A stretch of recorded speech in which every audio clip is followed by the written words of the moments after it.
Bridger Mountains, Montana Territory, November 1876. The first real blizzard of the season didn't arrive gently. It slammed into the half-finished settlement like a freight train of ice, driving snow sideways, turning raw, green timber cabins into shuddering boxes in a white roar. Wind clawed at every crack. Temperatures plunged past zero before sunset. This wasn't a picturesque winter scene. This was the difference between survival and catastrophe. Out here, if your cabin leaked heat, you didn't have a cold night. You watched your breath freeze on your beard in minutes. You checked children's fingers and toes every hour for the waxy white of frostbite. You listened for the cough that meant the lungs were getting up. If the fire went out, families could freeze to death before dawn. The settlement thought it was ready. These were not amateurs. Samuel Creek, heavy-shouldered and certain, had 2 generations of cabin building in these mountains behind him. William Thorpe had felled more spruce and pine than most men had seen. Their walls were single log, tight-notched, chinked with moss and mud the way their fathers had done. Big iron stoves, bigger wood piles. And then there was Jacob Reinhardt, quiet, stubborn, a German immigrant who'd already survived one Montana winter in a proper cabin and nearly lost 2 toes for the privilege. He listened more than he spoke. When he did speak, it was usually to ask an odd question that made his neighbors snort. Why build 2 walls when one will do? They'd asked that autumn, watching him raise his strange cabin on the same ridge. Jacob had shrugged, eyes on his work. Because one wall didn't do, he'd said. They laughed. Of course it did. Everyone knew winter. You made the fire bigger. You burned more wood. That was the frontier solution. Now, the blizzard was the judge. Night fell early, the sky a swirling gray lid. In Samuel Creek's cabin, the stove roared orange, metal pinging with heat. The room nearest the fire glowed, but everyone still wore coats.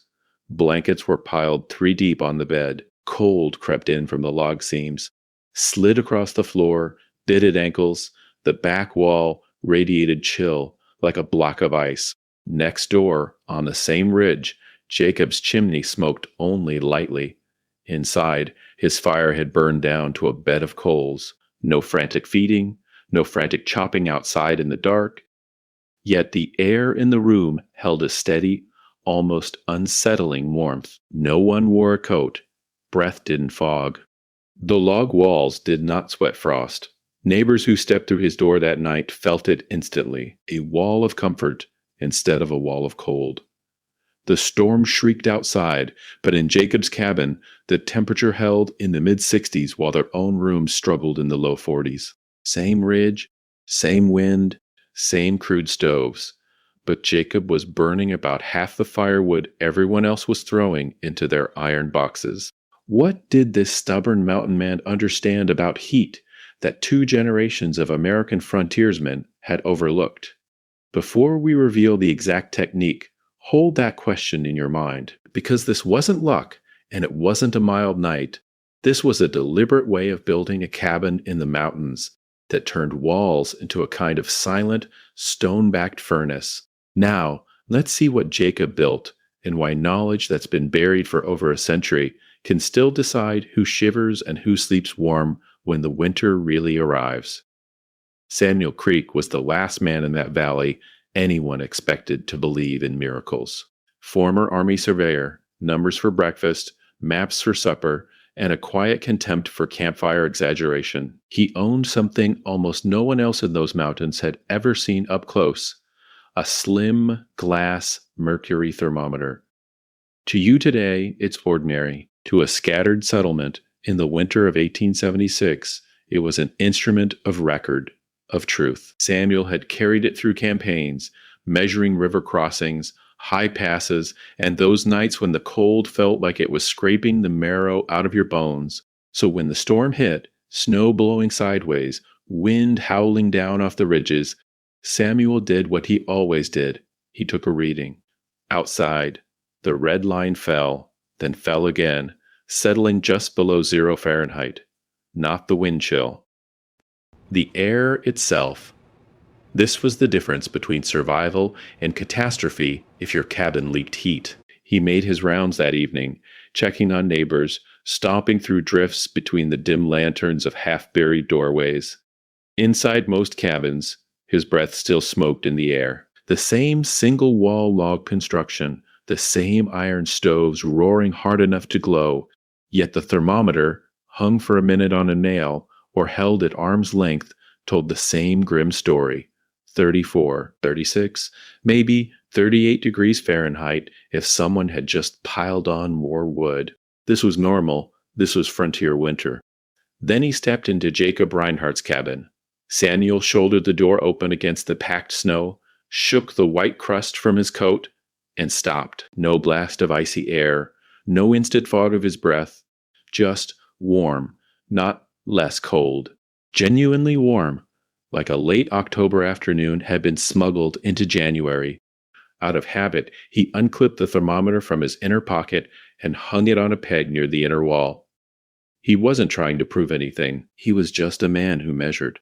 The red line climbed, 50, 60. Then it eased, hovering in the high 60s. Samuel stared, then did the thing every careful man does when reality misbehaves. He took the thermometer down, cupped it in his hands, stepped back outside into the screaming dark, waited until the mercury dropped below zero again, then walked straight back in and hung it up a second time. Same result, around 67, maybe 68 degrees Fahrenheit. Same storm, same size cast iron stove, same local pine stacked in the corner, yet Jacob's cabin felt like a different world. What did this stubborn mountain man understand about heat that his neighbors, and even a trained surveyor, clearly did not? Samuel didn't shout. He didn't want to be that man who claimed impossible warmth in a winter like this. He just mentioned it, quietly, to one family, then another. Jacob's place is unnaturally warm, he muttered, half accusing, half impressed. By the next morning, the thermometer reading had turned into a rumor. Jacob was burning twice the wood. No, he'd lined his walls with secret brick. No, he'd cheated, brought some fancy German stove no one else could afford, except the wood pile outside his cabin was shrinking slower than anyone's, and the stove was the same black box everyone recognized. Before we reveal the exact technique, hold that picture in your mind. Cabins a few hundred yards apart, one barely scraping into the mid-30s, another holding the high 60s while the fire idled low. Same valley, same storm, same tools. How can two cabins built from the same logs feel like opposite seasons?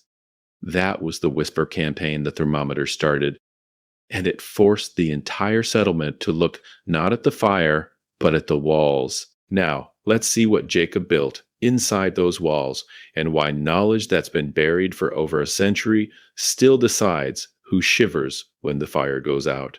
So now the whole valley is staring at one question. If it were you in that canyon, breath freezing in the air, what would you bet your life on for a winter shelter? A bigger fire and more wood, or different walls? Out there, the answer was supposed to be obvious. You cut more, you burn more, you sleep closer to the stove, and complain less. That was frontier expertise. 2 generations of cabins thrown up the same way, from the same trees, in the same mountains. And yet one stubborn outsider walks in, builds a cabin that looks wrong to his neighbors, burns half the firewood, and somehow sits through a minus 22 degrees Fahrenheit night at nearly 68 degrees Fahrenheit inside. That is not a small difference. That is the difference between survival and catastrophe when the wind hits minus 45 degrees Fahrenheit on the ridge. So what did this stubborn mountain man understand about heat, walls, and winter that everyone around him missed? And more importantly, what are most modern DIY builders still overlooking every time they throw up a log wall, a pallet shack, or a quick bushcraft shelter, and then wonder why they're feeding the fire every 90 minutes? Because Jacob's warm cabin wasn't a lucky fluke. It was a direct challenge to common sense. His neighbors had time, experience, and numbers on their side. He had a strange double wall, thousands of pounds of stone, and a theory that the problem wasn't the fire, it was what the heat touched. Before we reveal the exact technique, lock this in. This isn't folklore, and it isn't a cozy homesteader anecdote polished by nostalgia. This was a real-world test in one of the coldest winters in 40 years. Same valley, same storms, same size stoves, men literally counting cords of wood because running out meant frostbite, lung infections, or worse. On one side, standard cabins that could barely claw their way into the mid-40s indoors and chewed through 2.4 to 2.8 cords of wood every week. On the other, Jacob's cabin, holding mid-60s by evening and only drifting into the 50s by dawn, with the fire out while burning about half that pile. That gap doesn't come from a magic stove. It comes from how the walls were built, how the heat moved, and where it was stored. And this is where it stops being a 19th century curiosity and starts being about you.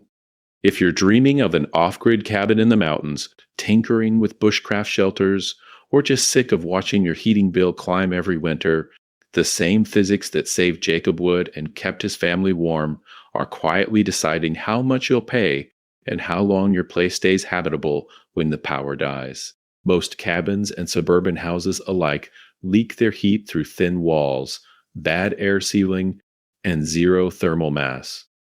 Jacob attacked all three in one move. Now, let's see what Jacob built inside those walls, and how knowledge that's been buried for over a century can be turned into a simple pattern you can copy, whether you're stacking logs, framing with studs, or just trying to make a tiny stove burn like a giant. But here's the trap almost everyone still falls into. On the frontier, the rule was simple. If you're cold, the fire's too small. You build a bigger stove. You cut more logs. You feed it all night.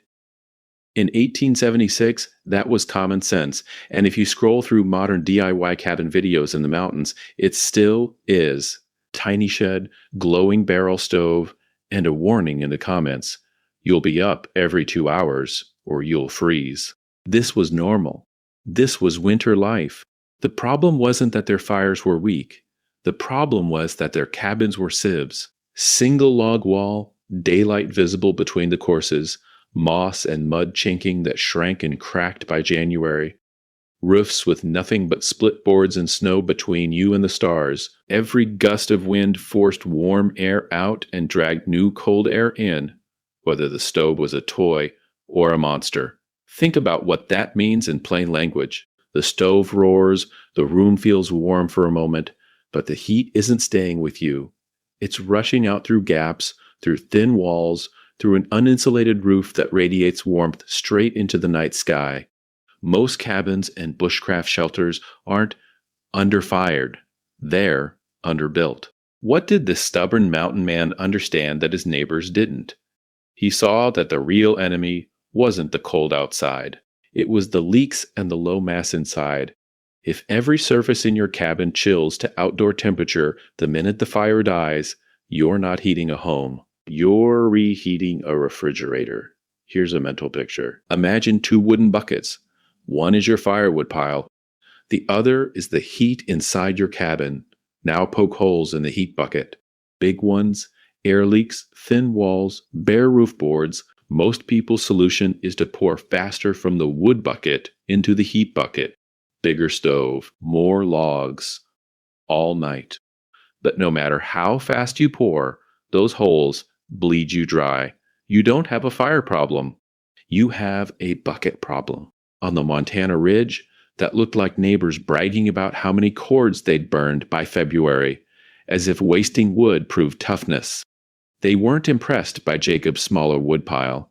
They were suspicious. In their minds, if you weren't sweating over the saw and the axe, your cabin couldn't possibly be warm. Before we reveal the exact technique Jacob used, you need to see how radical his choice was. He refused to compete by building a bigger blaze. He refused to spend winter pouring more and more water into a leaking bucket. Instead, he started patching the holes and thickening the bucket walls. He didn't try to outburn winter. He tried to outbuild it, and when the first deep cold hit, His quiet, heavy cabin became a scandal on the ridge, because the real secret wasn't just in the stone, it was in how he made the leaks disappear. Now, let's see what Jacob built that turned a drafty log shell into a sealed, heat-holding machine, and why that difference between survival and catastrophe still matters if you ever have to face a long winter with limited fuel. Before we reveal the exact technique, we need to talk about why most shelters in the mountains bleed heat like a cut artery. Picture the standard DIY winter cabin. Single wall of logs or rough boards, notched and stacked, with a quick smear of moss, mud, or spray foam in the gaps. Maybe a thin metal stove glowing orange in the corner. A roof that looks solid from 10 feet away, but when the wind hits, you feel the cold slide right through it. This is what most people still build. This is what Jacob's neighbors trusted.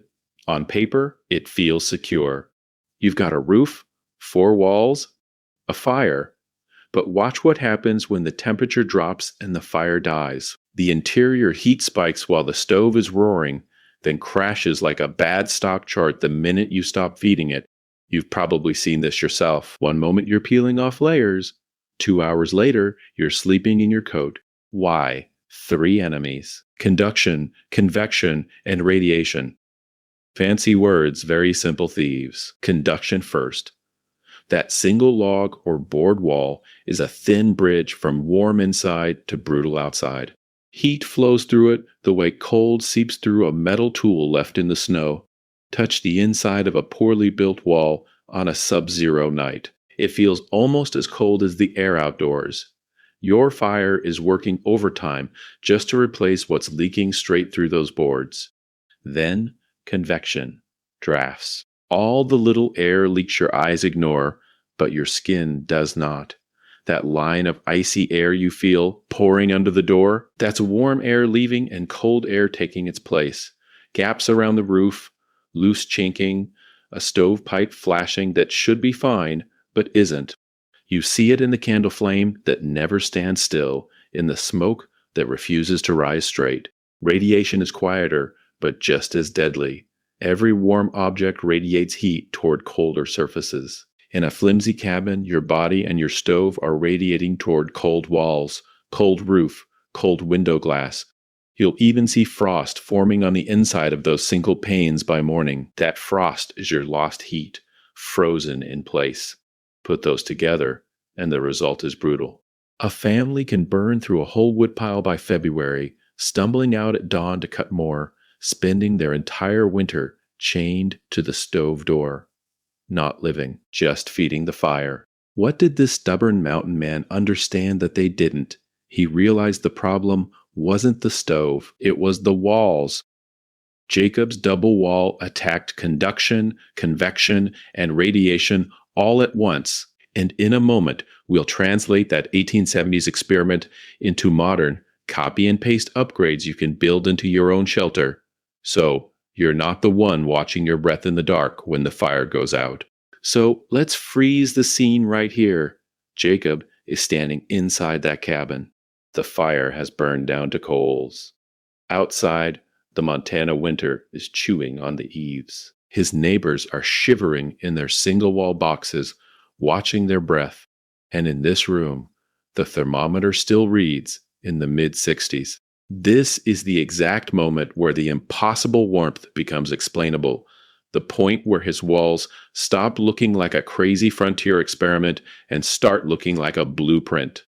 Before we reveal the exact technique, pause for a second and think about your own coldest night outdoors. That one where you woke up at 3 a.m. because the heat was gone. Drop it in the comments. Where in the world are you watching from? And what was the coldest night you've ever tried to sleep through? Was it a tent on frozen ground, a drafty cabin, a tarp in the mountains? I want to see how many different winters are in this audience. And while you're there, hit like and subscribe if you haven't already. It tells the algorithm this is knowledge that's been buried for over a century, and that people still actually care how to build warm, efficient shelters instead of just feeding a fire all night. Because in a minute, we are going to get painfully specific. We're talking exact wall spacing down to the inch. What Jacob built between those log faces. Which stones to use if you want real thermal mass, and which materials are just dead weight. How to add mass to a modern stud wall, or even a simple bushcraft shelter, so the cabin itself becomes a slow-release heater. Think about that phrase, thermal mass construction, not a thin shell wrapped around a screaming stove, a structure that acts like a heat battery. Charge it for a few hours and it coasts. We'll break down how 18 inches of space, packed correctly, can turn frantic fire feeding into steady, quiet warmth. And here's the part the modern insulation brochures rarely highlight. Most of the marketing is about products, foam boards, spray rigs, shiny rolls of fiberglass. Jacob's advantage wasn't a product. It was a principle. He used stone and timber in a way that still embarrasses some modern cabins that leak 10 to 20 degrees in a few hours the second the furnace shuts off. What did this stubborn mountain man understand that 2 generations of frontier builders and a century of suburban contractors keep missing? That if your walls don't store heat, you're a slave to the fire. Stay with us, because we're going to walk through simple hacks you can use to raise interior temps by 10 to 20 degrees without burning more wood. Where to place mass, how to stop the worst drafts, how to keep radiant heat from just flashing off into the night. Now, let's see what Jacob built, inch by inch, stone by stone, so you can decide if your next winter shelter will be a thin shell or a battery. Now, let's see what Jacob built in context. Because in the Bridger Mountains, late summer 1876, it did not look like a cabin going up. It looked like a mistake. The settlement watched it rise through the dust and yellowing grass of August and September. Where everyone else stacked one honest wall of logs and called it good, Jacob dug deeper, lined his trench with stone, and kept hauling more rock when any sensible man would be hunting or cutting hay. Neighbors leaned on their axes, wiped sweat, and shook their heads. "Reinhardt's building a root cellar on stilts," one of them joked. Another muttered that he was wasting good timber on a double wall when winter was coming fast. They weren't entirely wrong, by the standards they knew. Heat roared off the stove, flashed across cold air, smacked into cold walls, and leaked out through every gap in the night. The answer, to them, was simple. Bigger fire, more wood, less sleep. Jacob was after something else. He wasn't building a pretty homestead. He was building a fortress against cold, engineered from the ground up to trap heat, hold it, and release it slowly while the mountains bled energy out of everything around them. Before we reveal the exact technique in detail, look at the pattern. While his neighbors copied the proven frontier layout, Jacob quietly violated every rule. He sank his foundation lower so frost couldn't creep under his floor as easily. He dragged dense river stone and sandstone until his oxen balked. He framed not one log wall, but 2, with that strange 1/8-inch gap in between that everyone assumed was a mistake. To the settlement, he was throwing away time, wasting energy, betting his first Montana winter on a wall no one asked for. What did this stubborn mountain man understand that 2 generations of frontiersmen had missed? He was designing for physics, not fashion. He knew the cold didn't care how normal your cabin looked. It only cared about conduction through thin walls, drafts pulling warm air out, radiant heat shooting straight into the night sky. So he built a structure that would blunt all 3, heavy stone to soak up heat, an inner and outer wall to slow its escape, tight chinking to choke off the wind. Frontier life rewarded people who copied what worked.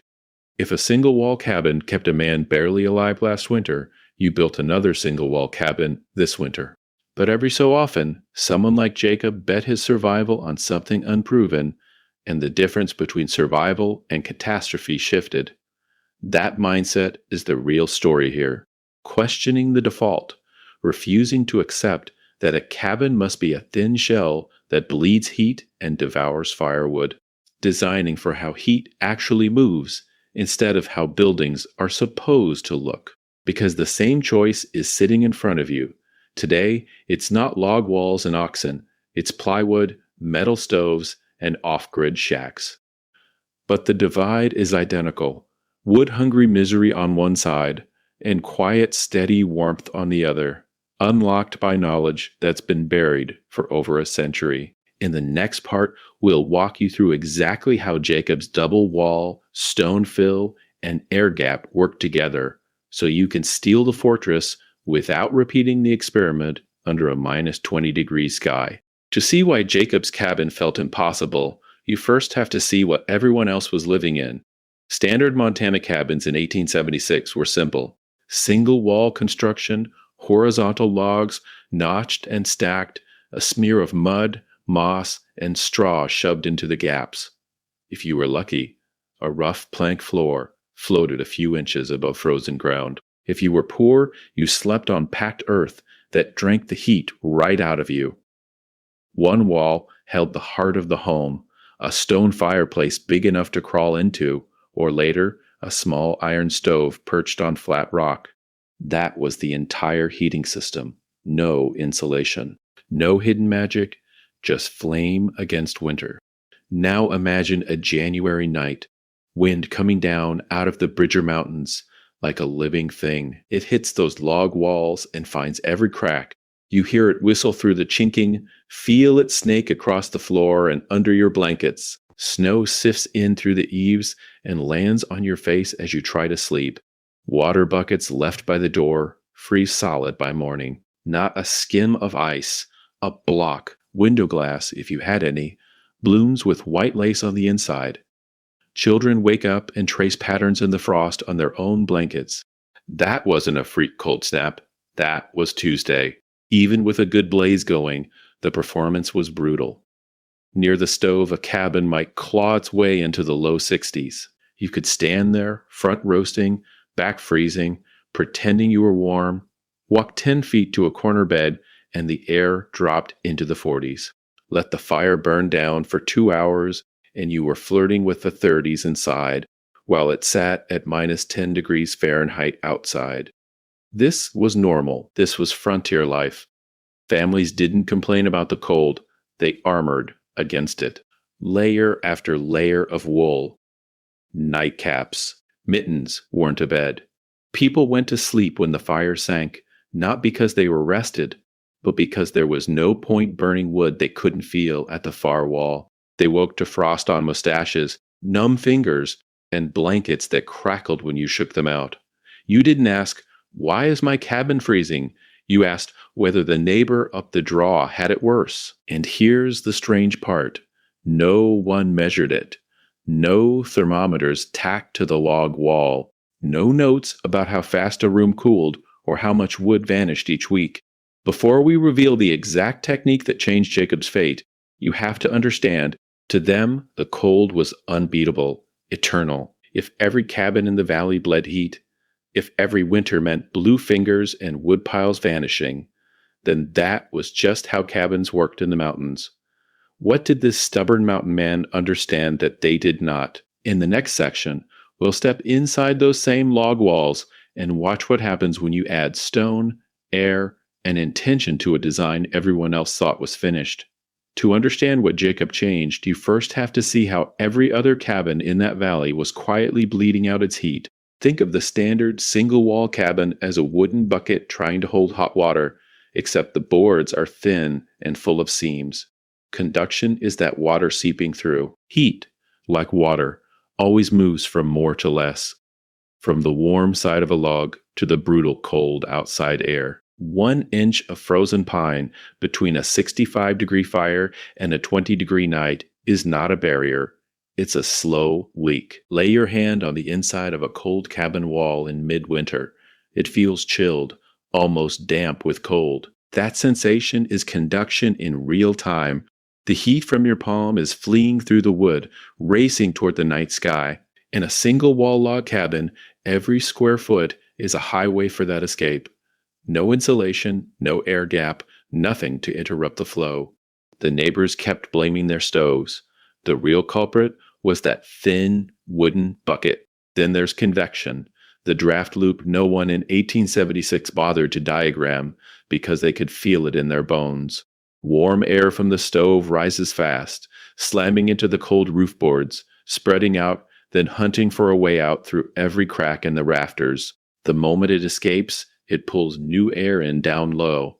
That mysterious, icy breeze at your ankles, that's the replacement air being sucked in through gaps in the floor and along the sill logs. You can picture it as a revolving door of air spinning all night. Hot air up and out, cold air in and under. The bigger the fire, the harder that invisible fan runs. What did this stubborn mountain man understand that his neighbors ignored? That more flames in the stove, without controlling that loop, only fed the draft that was robbing them. Radiant heat is the third player, and it's the one most people misread. Your stove doesn't primarily heat air.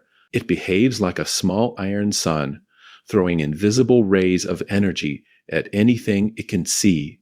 Walls, floor, your face. Those surfaces warm up, then re-radiate that heat back into the cabin. Unless they're too thin, too light, and too directly coupled to the cold. In a standard cabin, the inner log faces flash warm when the fire roars, then dump that warmth straight through to the outside by conduction. The roof, just a few boards and shingles, becomes a giant radiator to the night sky, beaming your precious heat into the stars. No intentional thermal mass near the stove, no dense stone to soak up that radiant flood and release it slowly.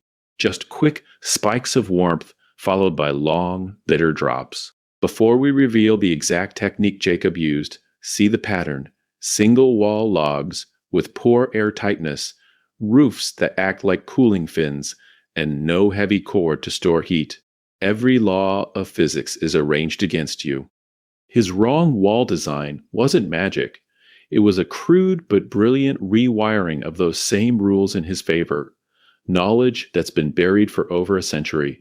Now, let's see what Jacob built and why, in a Montana winter, that difference between survival and catastrophe started with a wall. So, hold Jacob's stone-heavy walls in your mind for a second, and now walk half a mile down the draw to a normal cabin. Same mountains, same winter, very different night. Samuel Creek's place was what every neighbor called a good, tight cabin. Single log wall, hand-hewn, chinked with moss and clay. A small iron stove on a flat rock, pipe snaking through the roof. On paper, it looked fine. In reality, the cold owned that room the second the fire blinked. Picture a January evening, wind pressing against the north wall, snow ticking at the window gaps. By dusk, Samuel has the stove roaring. The air near the ceiling flickers with heat shimmer.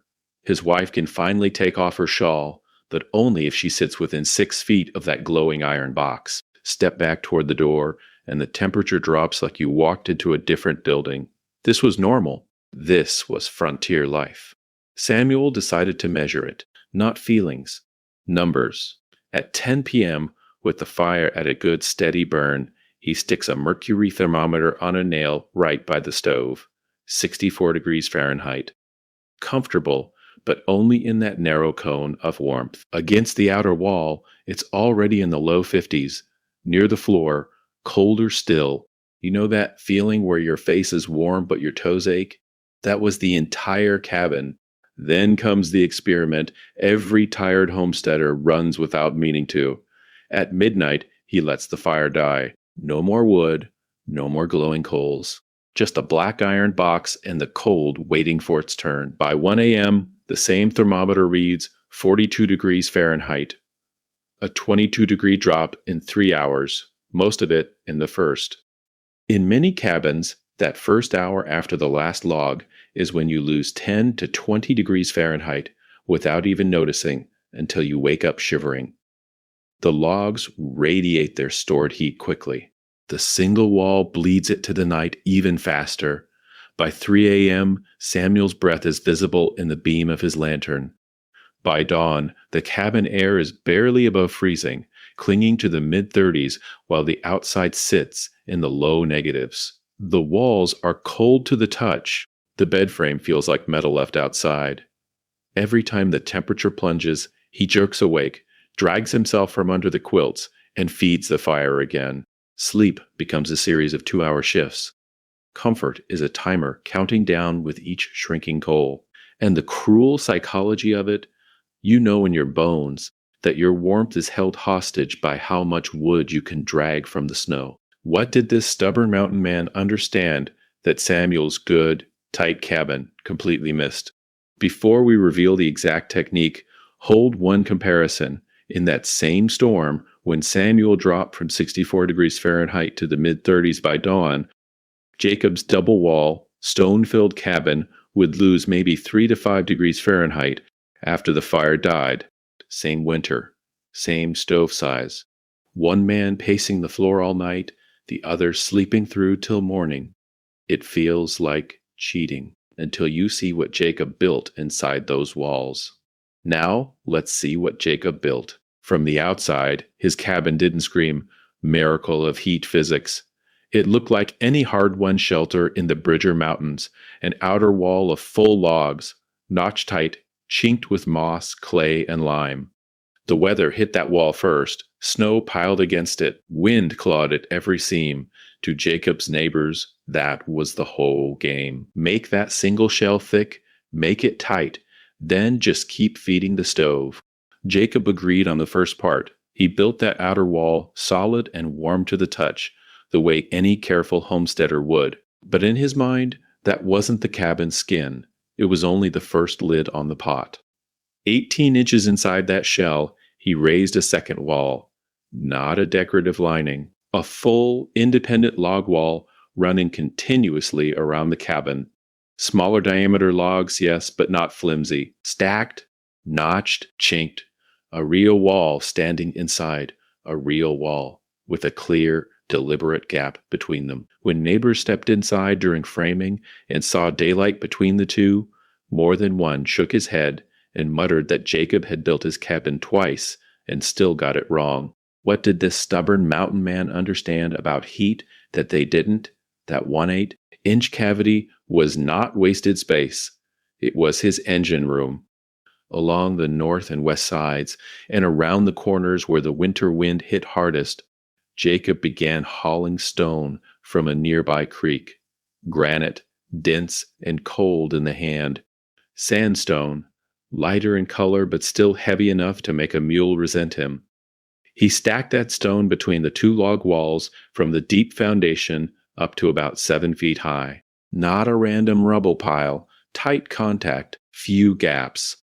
Thousands of pounds of river-rounded granite and sandstone locked between wood and wood, right at the height where human bodies radiate the most heat as they move, cook, and sleep. Below that, the double wall rose from a stone foundation sunk well into the ground, wide enough to carry the load.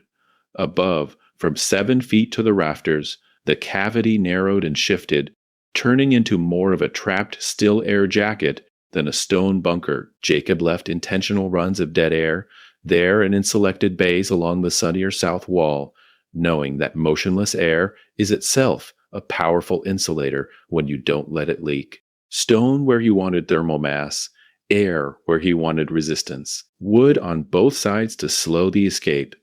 Instead of one thin shell bleeding heat straight into the Montana night, he built a layered system. Outer log wall to face the weather, inner log wall to define the living space, and between them a controlled mix of granite, sandstone, and dead air. To his neighbors, it looked like a wrong wall. To physics, it was a thick composite barrier tuned to absorb, store, and then slowly release warmth. Knowledge that's been buried for over a century was sitting right there in those 18 inches. And when the first real winter hit, that crazy double wall would prove to be the difference between survival and catastrophe. Jacob didn't just throw rock in a gap and hope. He was building a silent machine, a heat battery made from the same mountains that were trying to freeze him to death. Now, let's see what Jacob built and why granite and sandstone were the heart of it. Dense stone behaves differently than wood. You feel it when you sit on a cold boulder at dusk and it's still holding the afternoon sun. Granite and sandstone soak up radiant heat slowly, all the way through their mass, then bleed it back out for hours after the fire dies. They don't flash hot and cold, they lag.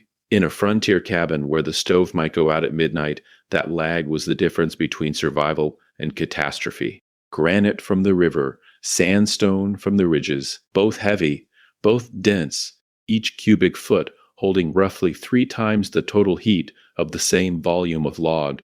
When Jacob's fire blasted the inner wall all evening, those stones didn't just warm on the surface. The heat wave pushed inward, charging thousands of pounds of rock that would keep releasing warmth into the cabin air long after the last ember went dark. But the genius wasn't only what he used. It was the 18 inches he gave it. Why that gap? 18 inches was wide enough to hold serious stone mass, plus a meaningful layer of trapped air, yet narrow enough that his log lengths could still span roof loads without cracking, and his interior floor space didn't vanish under thick walls. Too thin, and you don't have enough stone to matter. Too wide, and you waste timber, strain your foundation, and end up building a fortress instead of a cabin. He was also working with frontier limits. No steel beams, no insulation bats, no engineering tables. What did this stubborn mountain man understand that his neighbors didn't? He had observation. He'd seen south-facing rock walls on the trail stay warm long after sunset. He'd leaned against sandstone outcrops in evening cold and felt stored heat in his back. So he wrapped that same behavior around his living space. Before we reveal the exact technique he used to charge those walls day after day, look at how he likely chose and placed each stone. Flat faces went inward and outward for tight stacking. The heaviest pieces sat low, right on the deep stone foundation, anchoring the mass where the cold crept in from the floor. Smaller rocks filled the gaps, chinking between big blocks to crush air pockets down to thin, stagnant layers instead of open, drafty channels. To his neighbors, it looked obsessive. To physics, it was precision. Here's the pattern interrupt. This isn't just an 1876 curiosity. The same rules apply if you're stacking fieldstone in a modern off-grid cabin, ramming cob around a rocket stove, or lining a wall with dark water barrels near a south window. Dense mass near your heat source, air sealed around it, will always smooth out temperature swings and cut your wood use. That's knowledge that's been buried for over a century. And Jacob proved it with nothing but rock, logs, and a brutal winter to test his math. Jacob didn't just throw rock into a gap and hope for the best. He wrapped his life in a continuous machine for heat. Now, let's see what Jacob built when you zoom out from a single corner. That double wall and stone infill didn't stop at the fireplace. It ran as an unbroken ring of mass around the entire cabin, from just above the floorboards to about 7 feet high. No breaks, no thin spots, no good enough gaps where the cold could knife through in the middle of the night. Picture it from the inside. Wherever you stood with your back to a wall, you were never more than a couple feet from thousands of pounds of dense stone quietly holding on yesterday's fire. Sitting at the table, warm wall behind you. Lying on the bunk, warm wall beside you. Standing to pull on boots before stepping into the Montana winter, warm wall at your shoulder instead of a cold log sucking heat out of your spine. That 7-foot height was not an accident. It tracks almost perfectly with the human zone of comfort, from where your feet and legs are when you sit or sleep, up past your core and chest when you stand. Those are the surfaces your body sees radiantly. Cold walls at that level make you feel chilled even when the air temperature looks decent on a thermometer. Warm walls at that level let you feel comfortable at lower air temps because your skin is trading radiation with something that isn't freezing. Most cabins in those mountains had one heavy element, the hearth, maybe a masonry back wall behind the stove, one hot corner, 3 cold sides, heat blasted off that single mass, then vanished into thin log walls and the black winter sky. This was normal. This was frontier life. What did this stubborn mountain man understand that 2 generations of neighbors shrugging in the cold had missed? He didn't build a hearth. He turned the entire perimeter into a slow cooling radiator. In a standard cabin, only the wall by the stove has any serious mass, so the moment the fire drops, radiant comfort collapses. Jacob's ring of stone meant every wall participated. When the stove ran hot in the evening, it wasn't just warming air, it was charging the shell. That's the key shift. Time-shifting heat. The fire roars while you're awake, pumping energy into 8,000 pounds of stone. Then the flames die to coals, the air cools a little, but the walls keep quietly giving back for 6, 7, 8 hours. You've turned a brief, intense burn into an all-night blanket. Before we reveal the exact technique you can copy in a modern cabin, lock this in. This heat battery mindset, store now, release later, is the missing piece in most shelters that swing from sauna to icebox. In a bad winter, that difference between survival and catastrophe isn't your stove size. It's whether your walls are dead weight or part of the system. And right when Jacob's heat battery walls were finally starting to make sense on paper, the men who thought they understood Montana cold better than anyone walked in to shut it down. Late September, Bridger Mountains.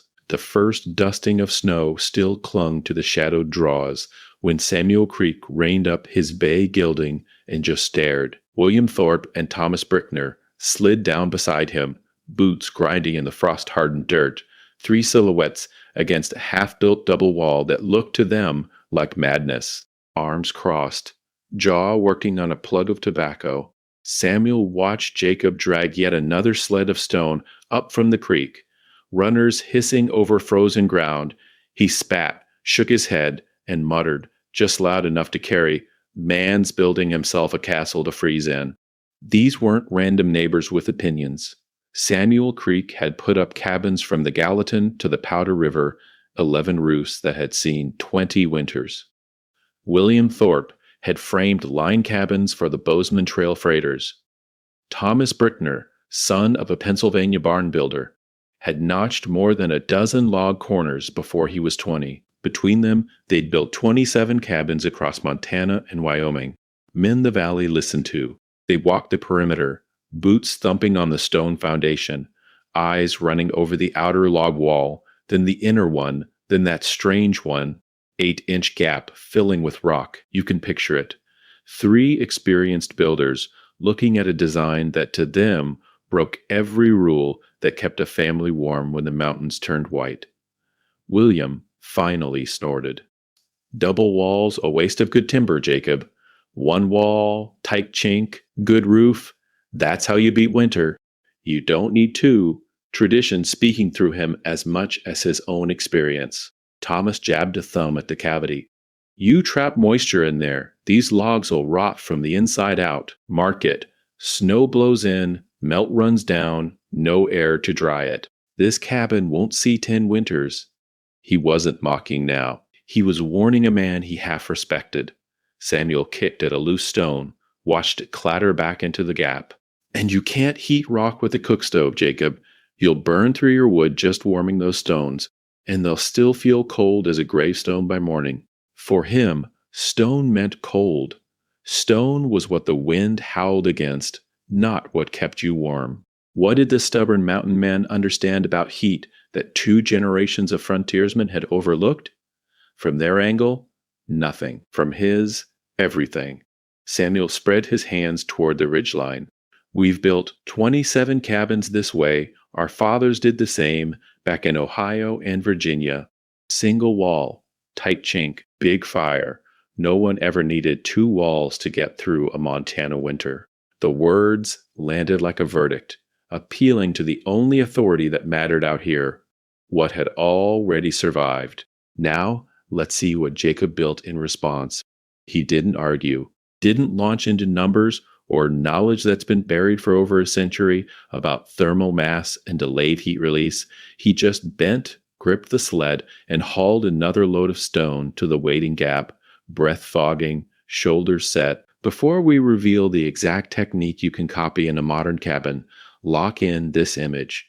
3 respected builders certain they're watching a man waste timber and time, and one immigrant quietly stacking stone, betting his life that in the real winter to come, the difference between survival and catastrophe wouldn't be louder fires.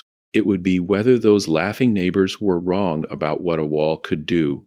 The neighbors weren't just laughing, they were keeping score. To them, Jacob wasn't building a smarter cabin. He was building a problem. Two log walls where one had always done the job. An 1/8-inch hidden cavity that, in their minds, could only do one thing in a Montana winter: trap moisture where no one could see it. They had a list, even if they never wrote it down.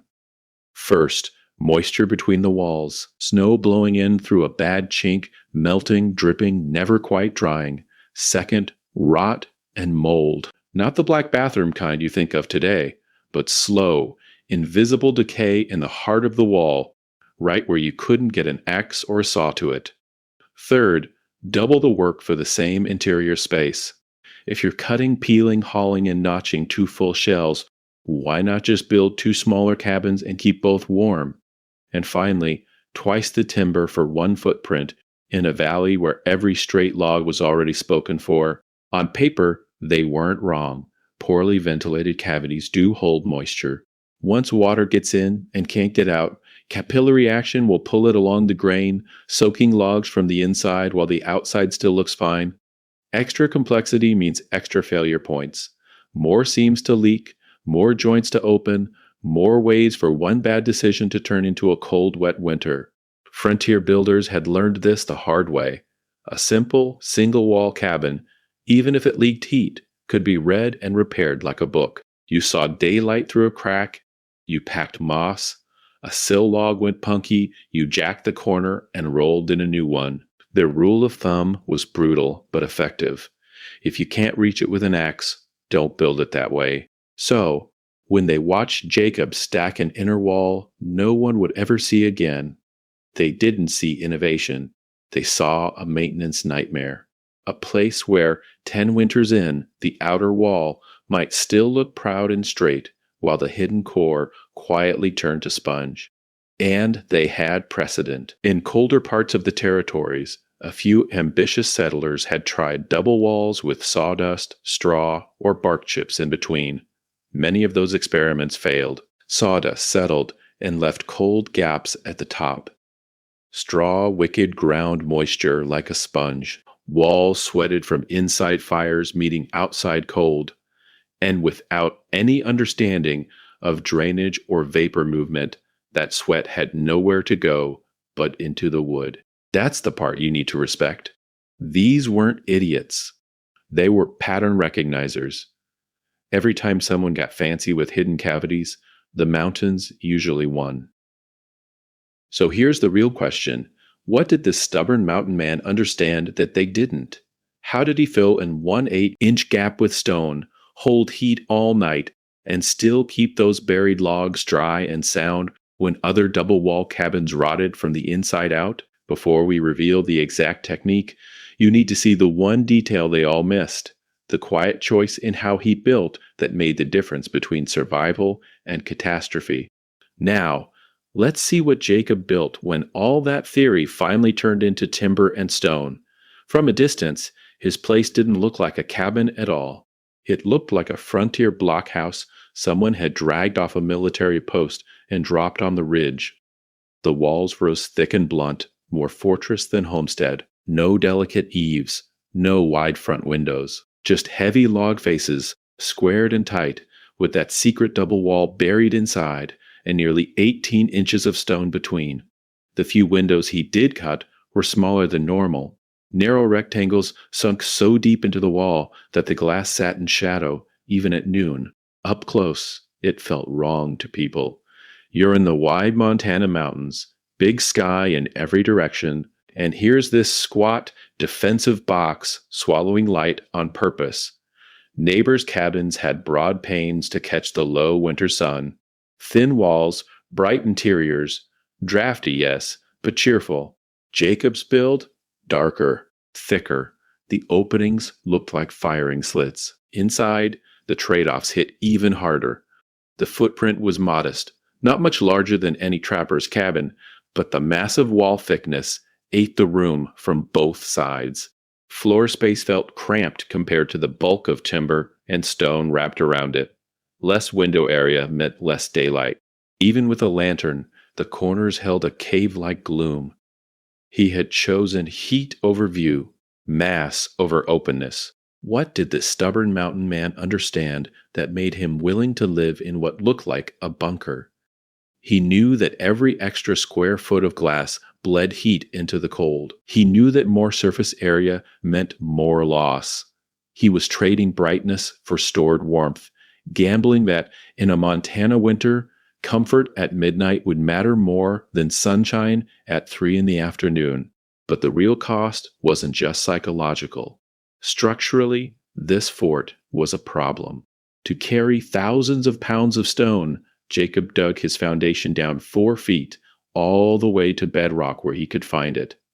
He laid courses of flat river rock as footing, building a continuous stone belt to spread the load. On top of that, he placed sills so heavy it took 3 men with poles and curses to lever each one into place. Neighbors watched this and shook their heads. Children joked that Jacob was scared of Indians long after the raids had passed, that he was building a fort for ghosts. Older men predicted the roof would sag once those stone-filled walls settled, that the whole cabin would twist and crack when the frost came out of the ground. Around campfires they muttered that he'd regret all that foolishness the first week of real cold, when his dark little cave refused to warm, and he'd still be stuck feeding that strange wall. Then the snow came. As drifts crept up porch posts and the first real storms rolled off the Bridger Mountains, Jacob's cabin stood out on the ridge, thick, low, and to most eyes, absurdly overbuilt for a simple trapper. One squat blockhouse against a white horizon of ordinary cabins. To you and me, knowing what's coming, it looks like knowledge that's been buried for over a century. To them, it looked like a mistake waiting to happen. Before we reveal the exact technique that turned that mistake into the difference between survival and catastrophe, watch what happened the first week the temperature really crashed. The cold arrived before the calendar said it should. First, it was the birds. Flocks that usually lingered along Samuel Creek into late October lifted off in a single gray ribbon while the cottonwoods were still half green. Then the old-timers on the ridge started muttering. They'd step out at dawn, sniff the air, and say the wind smelled wrong for September. Too sharp, too dry, like iron and snow over bare rock. Samuel Creek himself, the school teacher who kept weather notes in a ledger, saw it in the numbers. Night lows slipping below freezing 2 weeks ahead of his 20-year average. Frost that didn't melt in the shaded draws. Ice skim forming on the creek in early November instead of late. No one called it yet. This was just a hard start. This was frontier life. But you and I, looking back through the records, know what those signs were pointing to. Territorial journals, army posts, railroad survey parties, they would all later mark that season as one of the coldest winters in 40 years. Long, unbroken stretches where the mercury sat below zero for days, wind driving the chill toward 40 below, snow piling against cabin doors until they opened inward like trap doors instead of out. In a place with no backup generators, no emergency propane tanks humming in the yard, that kind of winter isn't an inconvenience. It's a verdict. You burned the wood you'd already cut in the cabin you'd already built. If your design was wrong, you didn't get a second draft. You paid in fingers, in toes, in lungs scarred by weeks of breathing cold air all night. This ridge turned into a laboratory that no one had volunteered for. Same mountains, same north wind knifing down the draws, same cheap cast iron stoves bought off the freight wagon. The men cut from the same hillsides, stacking the same lodgepole and fur into their yards. The only major variable standing between a warm bed and a frozen water bucket was the way each cabin wall had been built. On one side, the standard single-wall log cabins, notched, chinked with moss and mud, maybe a few boards tacked inside if a man had time. On the other, Jacob's heavy double-walled blockhouse of stone and timber that his neighbors still called Reinhardt's Folly when they were feeling polite. What did this stubborn mountain man understand about heat that 2 generations of frontiersmen had overlooked? How could one cabin on the same ridge with the same stove stand there in the same screaming wind and end up with a completely different interior climate? Before we reveal the exact technique, watch how the winter itself sets up the test. Night after night, storm after storm, the conditions repeat like a controlled experiment. One family wakes to 36 degrees inside, breath smoking, water pails frozen, firebox empty, and woodpile shrinking fast. Jacob's family, just a few hundred yards away, steps onto a plank floor, still holding 64 to 68 degrees in the evening, mid-50s by dawn, with half their wood untouched under the snow. This isn't guesswork or legend. We have temperature readings, scribbled in pencil in Samuel Creek's ledger, and we have the tally marks in the margins where men tracked how many cords vanished before February. In the next section, we're going to put those numbers side by side. 68 degrees Fahrenheit versus 36 degrees Fahrenheit. Wood piles gone by midwinter versus Jacob standing half full. And you'll see in black and white how one wrong wall design broke the coldest winter in 40 years. So Samuel doesn't leave it as a ledger entry. He goes back to Samuel Creek with something the other men don't quite trust yet. A glass thermometer and a promise to write down whatever the mercury says, whether I like it or not. First real blizzard of the winter, he waits for the worst of it. Then he steps out into the teeth of the storm. It's night. Wind from the Bridger Mountains is driving snow sideways hard enough to sting his cheeks. He shields the thermometer with his mitten, watches the red column tremble, settle, and then sink. 3 degrees below 0 Fahrenheit. That's not a wind chill chart. That's the air itself. He starts with the ordinary cabins. First neighbor, the Andersons. Single wall logs, gaps stuffed with moss and frozen mud, iron stove glowing so bright you can see it through the cracks. He ducks inside, shuts the door, and waits for his eyes and the thermometer to adjust.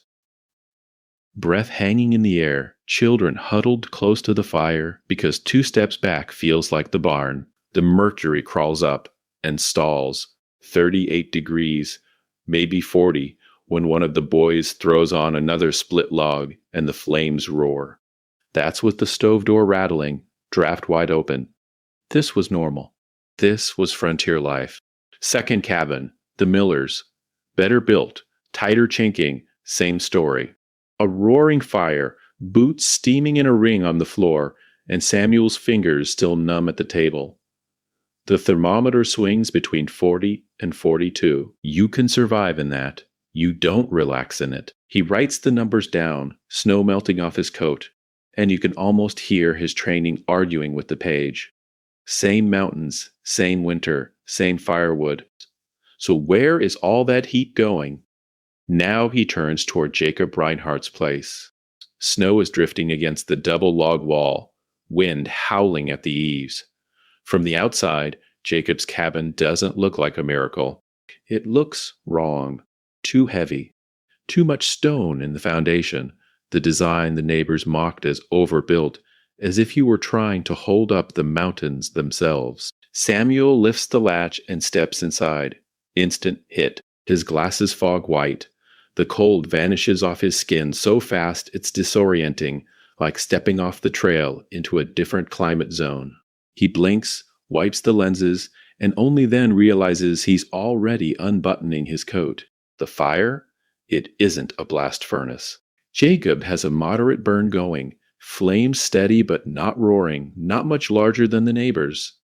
No frantic feeding, no stove door glowing orange. If you believe the camp talk, this cabin should feel the same as every other, maybe 5 degrees better.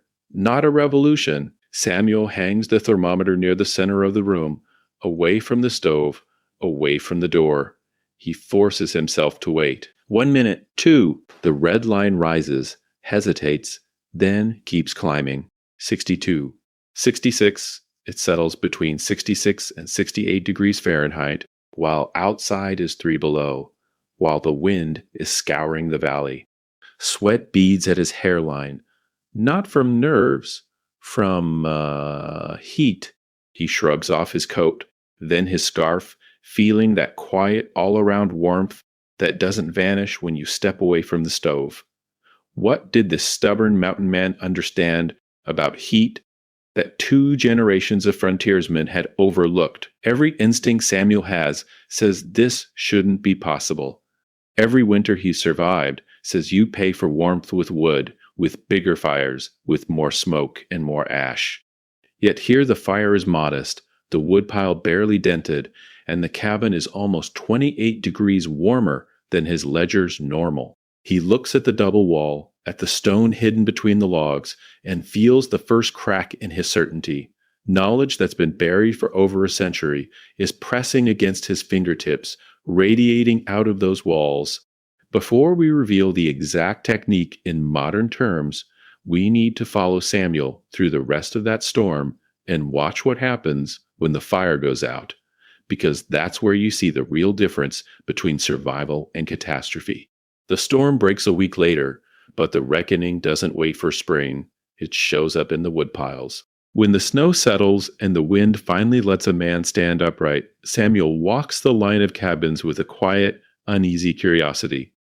Every family had gone into this winter with roughly the same reserve, neat ranks of split lodgepole and fir, measured in cords and in hope. Now, barely a month in, those piles tell a different story. At the McRae's single-wall cabin, the stack is already slumped to half. Bark litter, empty gaps where rows used to be, 2-point-something cords, gone. Next door, the Olsons have burned through nearly the same. This was normal. This was frontier life. You fed the stove, or the cold fed on you. Then Samuel rounds Jacob's place. The pile is touched, but not ravaged. A modest bite taken from one end, the top course is still square and crisp, snow resting on them like icing. It looks like a man who's only been through 2 weeks of winter, not 4. Jacob has burned maybe half what his neighbors have. Yet Samuel remembers standing in that cabin, feeling his eyelashes thaw. So the counting begins. Not formally, not with ledgers and ink, but with cold fingers and quiet pride. Men start talking in armloads per day. We're at 8, maybe 9, McRae mutters, eyes flicking toward Jacob's smaller stack. How many you hauling? 4, Jacob answers, almost apologetic. 4 armloads. Same mountains, same wind, same crude iron stoves. But Jacob's double wall and stone core are doing something the others' raw log shells simply cannot. What did the stubborn mountain man understand about heat that 2 generations of frontiersmen had overlooked? Nights make the numbers brutal. In the single-wall cabins, interior temperatures sag to 38, maybe 40 degrees Fahrenheit by dawn if the fire dies. Families sleep in coats and boots, breath smoking in the air, waking every 2 or 3 hours to cram more wood into a red-mouth stove. Miss a feeding, and the cold pushes in like water through a broken dike. In Jacob's cabin, the fire goes out near midnight. The stone doesn't. Those 8,000 pounds of riverstone and sandstone, charged all evening, bleed heat back into the room. By morning, his cabin still sits in the mid-50s. That's 30 to 35 degrees Fahrenheit warmer than some neighbors' rooms at the same hour, on roughly half the wood. His wife moves about in shirt sleeves, steam rising from a morning kettle, while outside a neighbor hammers frozen boots onto numb feet. One family is surviving the winter. The other is negotiating with it. Here's the unsettling part for you. Same stove designs, same fuel. The only real difference is the wall. If your cabin or backyard survival shelter needs constant feeding just to stay barely livable, it's probably not your stove that's failing, it's your walls. And this is where the story stops being a quaint frontier anecdote and starts becoming a mirror. Because the pattern you're seeing in those Montana woodpiles, you can still see it in modern homes and off-grid cabins right now.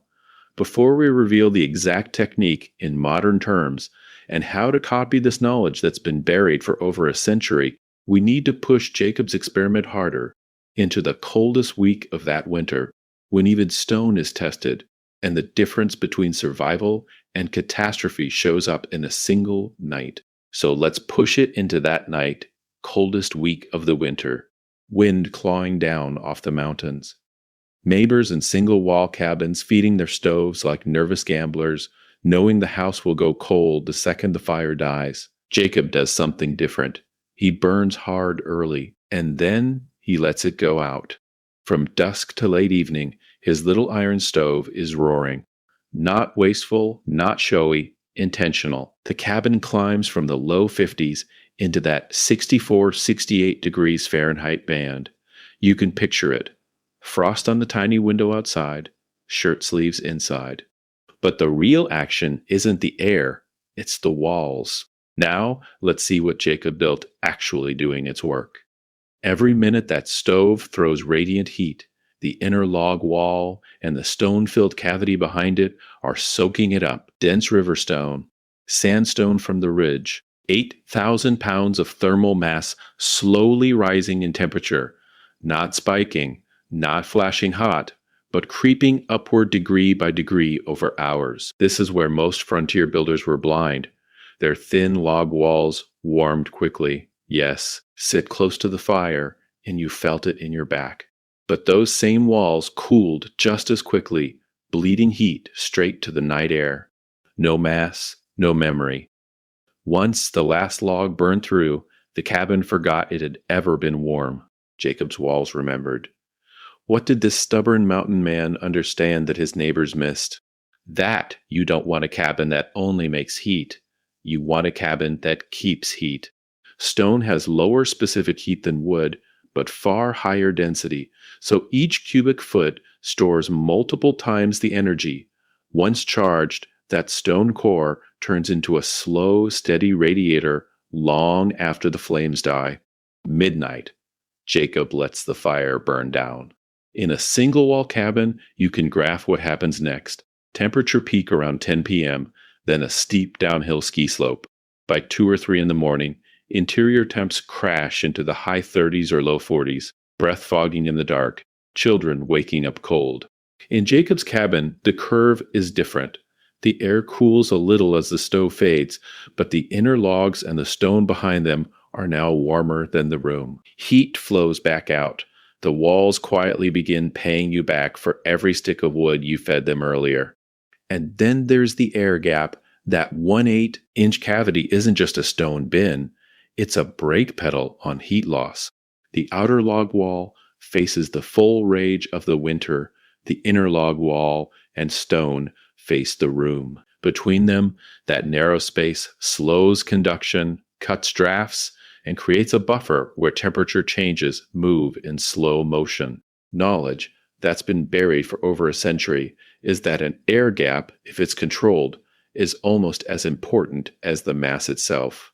In a single-wall cabin, the inside surface sees every gust instantly. In Jacob's, the outer wall can plunge while the inner wall barely flinches. By dawn, neighbors are shivering in the low 40s, stirring coals with numb fingers. Jacob's cabin? Mid-50s. Fire dead for hours, yet still 22 to 28 degrees Fahrenheit, warmer than theirs, on roughly half the wood. That difference between survival and catastrophe came from design, not a bigger woodpile. Every hour his stove burned in the evening turned into several hours of usable comfort after midnight.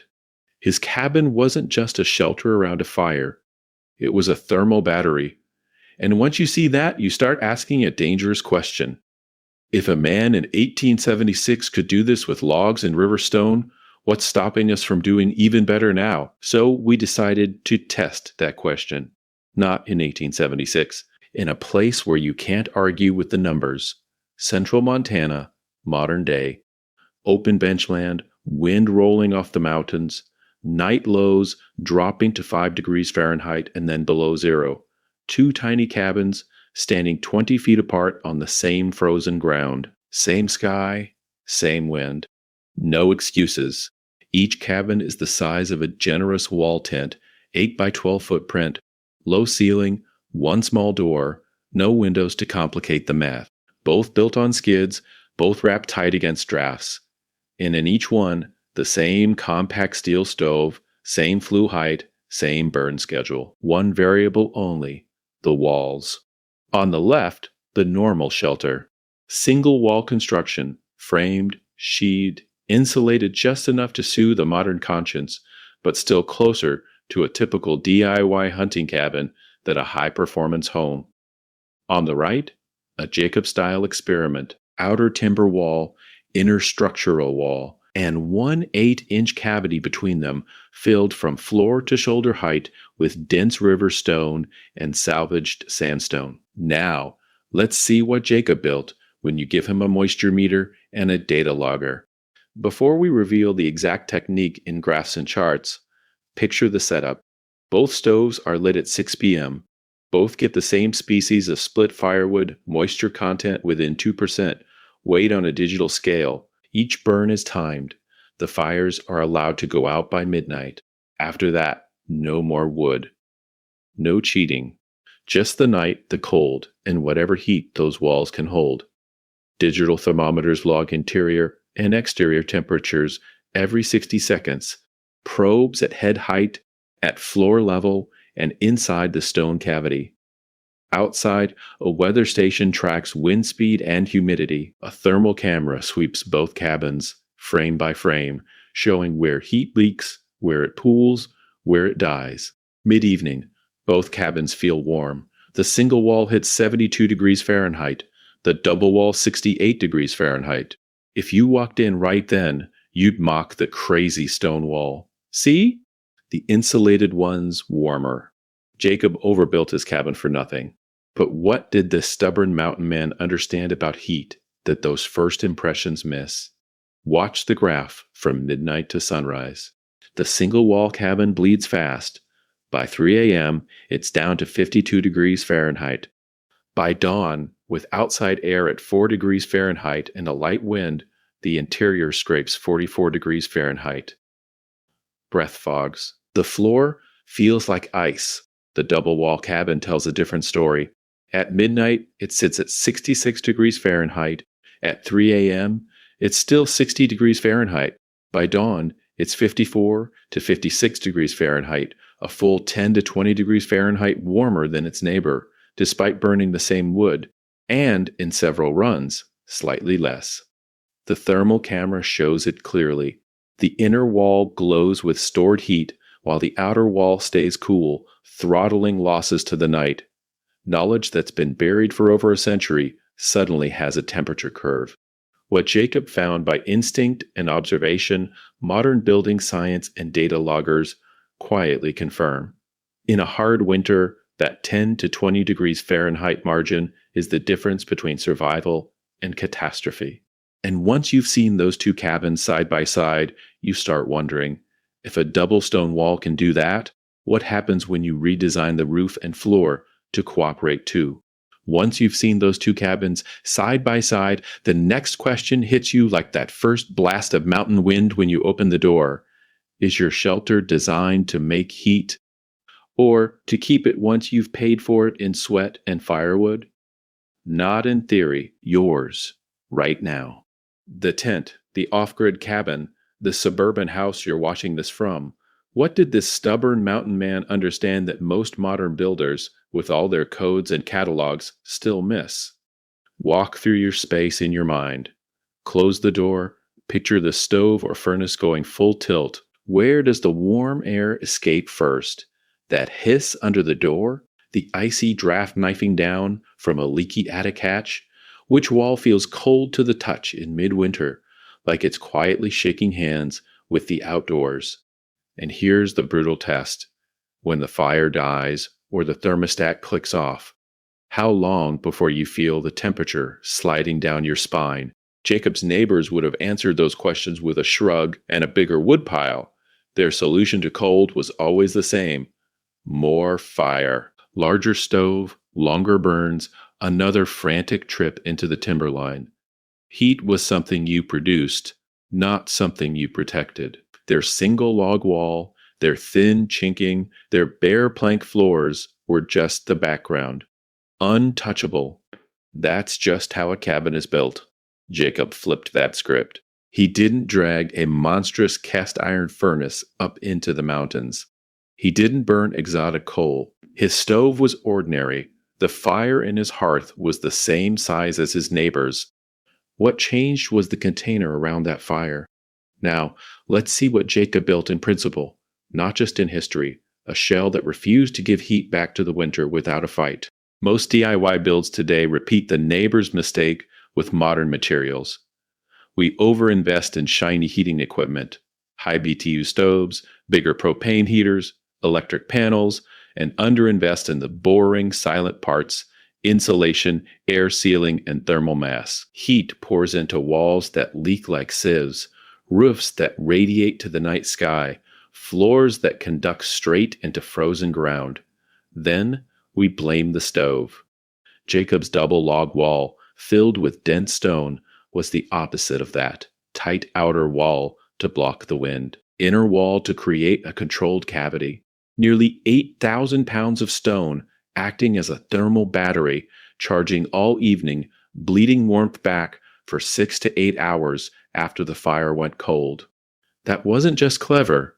In a winter where frostbite was normal, it was the difference between survival and catastrophe. Here's the mindset shift his cabin forces on you. Your primary heating system isn't your stove. It's your walls, your roof, your floor, and every hidden crack that either keeps the heat prisoner or lets it escape on the first gust. Before we reveal the exact technique you can copy, pause and run one more mental experiment. Imagine you shut your heat off at 10 p.m. tonight. Does your space still feel genuinely warm at 4 a.m., or are you reaching for a second blanket by midnight? That cooling curve tells you more about your shelter than any BTU rating. In the next sections, we're going to translate Jacob's stone fort into practical moves: small double wall tricks, simple roof and floor upgrades, and low-tech thermal mass you can add without rebuilding your life around a 19th century cabin. This is knowledge that's been buried for over a century, and once you see how to use it, you may never look at a plain-framed wall the same way again. So how do you steal Jacob's advantage without rebuilding your life around an 1876 log cabin in the Montana mountains? You do it by copying the principle, not the museum piece. You build a modern double wall. Now, let's see what Jacob built, translated to your garage, your backyard, or that hunting shelter you've been dreaming about. At its core, his crazy wall is 3 simple parts: an outer structural shell that takes the wind and weather, an inner liner that you make as airtight as you can, and a controlled cavity between them that you either fill or leave as still. Trapped air. Think of the outer shell as the armor: logs, rough sawn boards, SIP-style panels, even metal or cement board if you're going modern. Its job is to fight rain, snow, and sun and to block direct wind from clawing at your heat. Inside that, you build a second, lighter wall. Thin tongue and groove, half-inch plywood, OSB, even a heavy canvas or wool blanket on a frame if you're going ultralight. This inner skin is where you win or lose the battle against drafts. Between them, that's your battery compartment. In a small shelter or off-grid cabin, you can start with a 6 to 1/0 inch gap. That alone, sealed well, can cut conductive heat loss through the wall by 30 to 50%. For a more permanent build, where you have foundation and space, you can push that cavity to 12, even 18 inches, just like Jacob, and suddenly you have room for serious stone, earth, or dense insulation. Before we reveal the exact technique you might use, think about materials you actually have. No river stone? Fine. You can pack that cavity with crushed rock, cob, tamped earth, sawdust, wood chips, wool bats, or modern rock wool and fiberglass. Stone and earth give you thermal mass, slow charge, slow release. Sawdust, wool, and modern insulation give you resistance. They slow the flow of heat, so your cabin stays warm with less firewood. Mix them and you get both storage and resistance, just in different ratios. Here's the part Jacob's neighbors never saw, and most DIY builders still miss. airtightness. The inner wall has to be sealed like your winter depends on it, because it does. Tape seams, caulk cracks, foam the gaps around windows and floor edges. You want the warm interior air locked behind that inner skin, so the only way heat moves into the cavity is by slow conduction and gentle, limited convection, not screaming drafts. Outside, you do the opposite. You let the outer wall dry. Tiny weep gaps, ventilated cladding, breathable finishes. The outer shell sheds moisture to the outside, so your stone, earth, or insulation doesn't rot or stay damp and cold. What did this stubborn mountain man understand that still applies in the 21st century? That you don't need an 1/8-inch stone bomb shelter to see huge gains. Even a modest 2x4 inner frame, lined with thin ply and backed off an old log wall by 6 inches, filled with sawdust or mineral wool and sealed tight, can turn a leaky icebox into a winter refuge that uses half the wood. In the next section, we'll take this blueprint off the drawing board and into real tests. 2 shelters, same stove, same cold, and a thermometer that doesn't care who the neighbors laughed at. But what if you're not in the design phase at all? What if your cabin is a drafty shed behind the garage, a hunting shack your uncle slapped together in '92, or a single-wall box in the mountains that bleeds heat faster than you can swing an axe, and you can't rebuild it from scratch? Jacob would not have torn it down. He would have wrapped it. Most people in that situation do exactly what his neighbors did in that first brutal winter. They just feed the stove harder. More wood, hotter fire, same leaky shell. The result is predictable. You get a 10-minute sauna, then an hour later the cold is back in the walls, under the floor, seeping down your neck.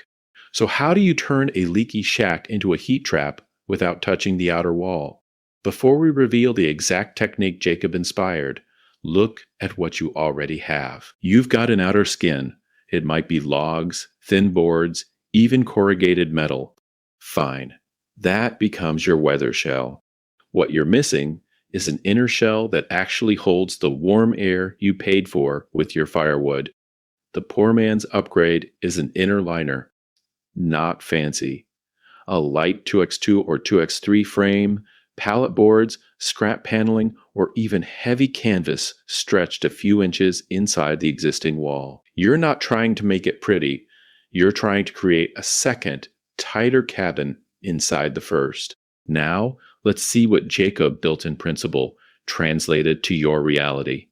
He had a double wall with a controlled cavity. You can mimic that with a 2 4-inch gap. That gap is gold if you treat it right. Empty, it's just cold air and convection currents robbing heat.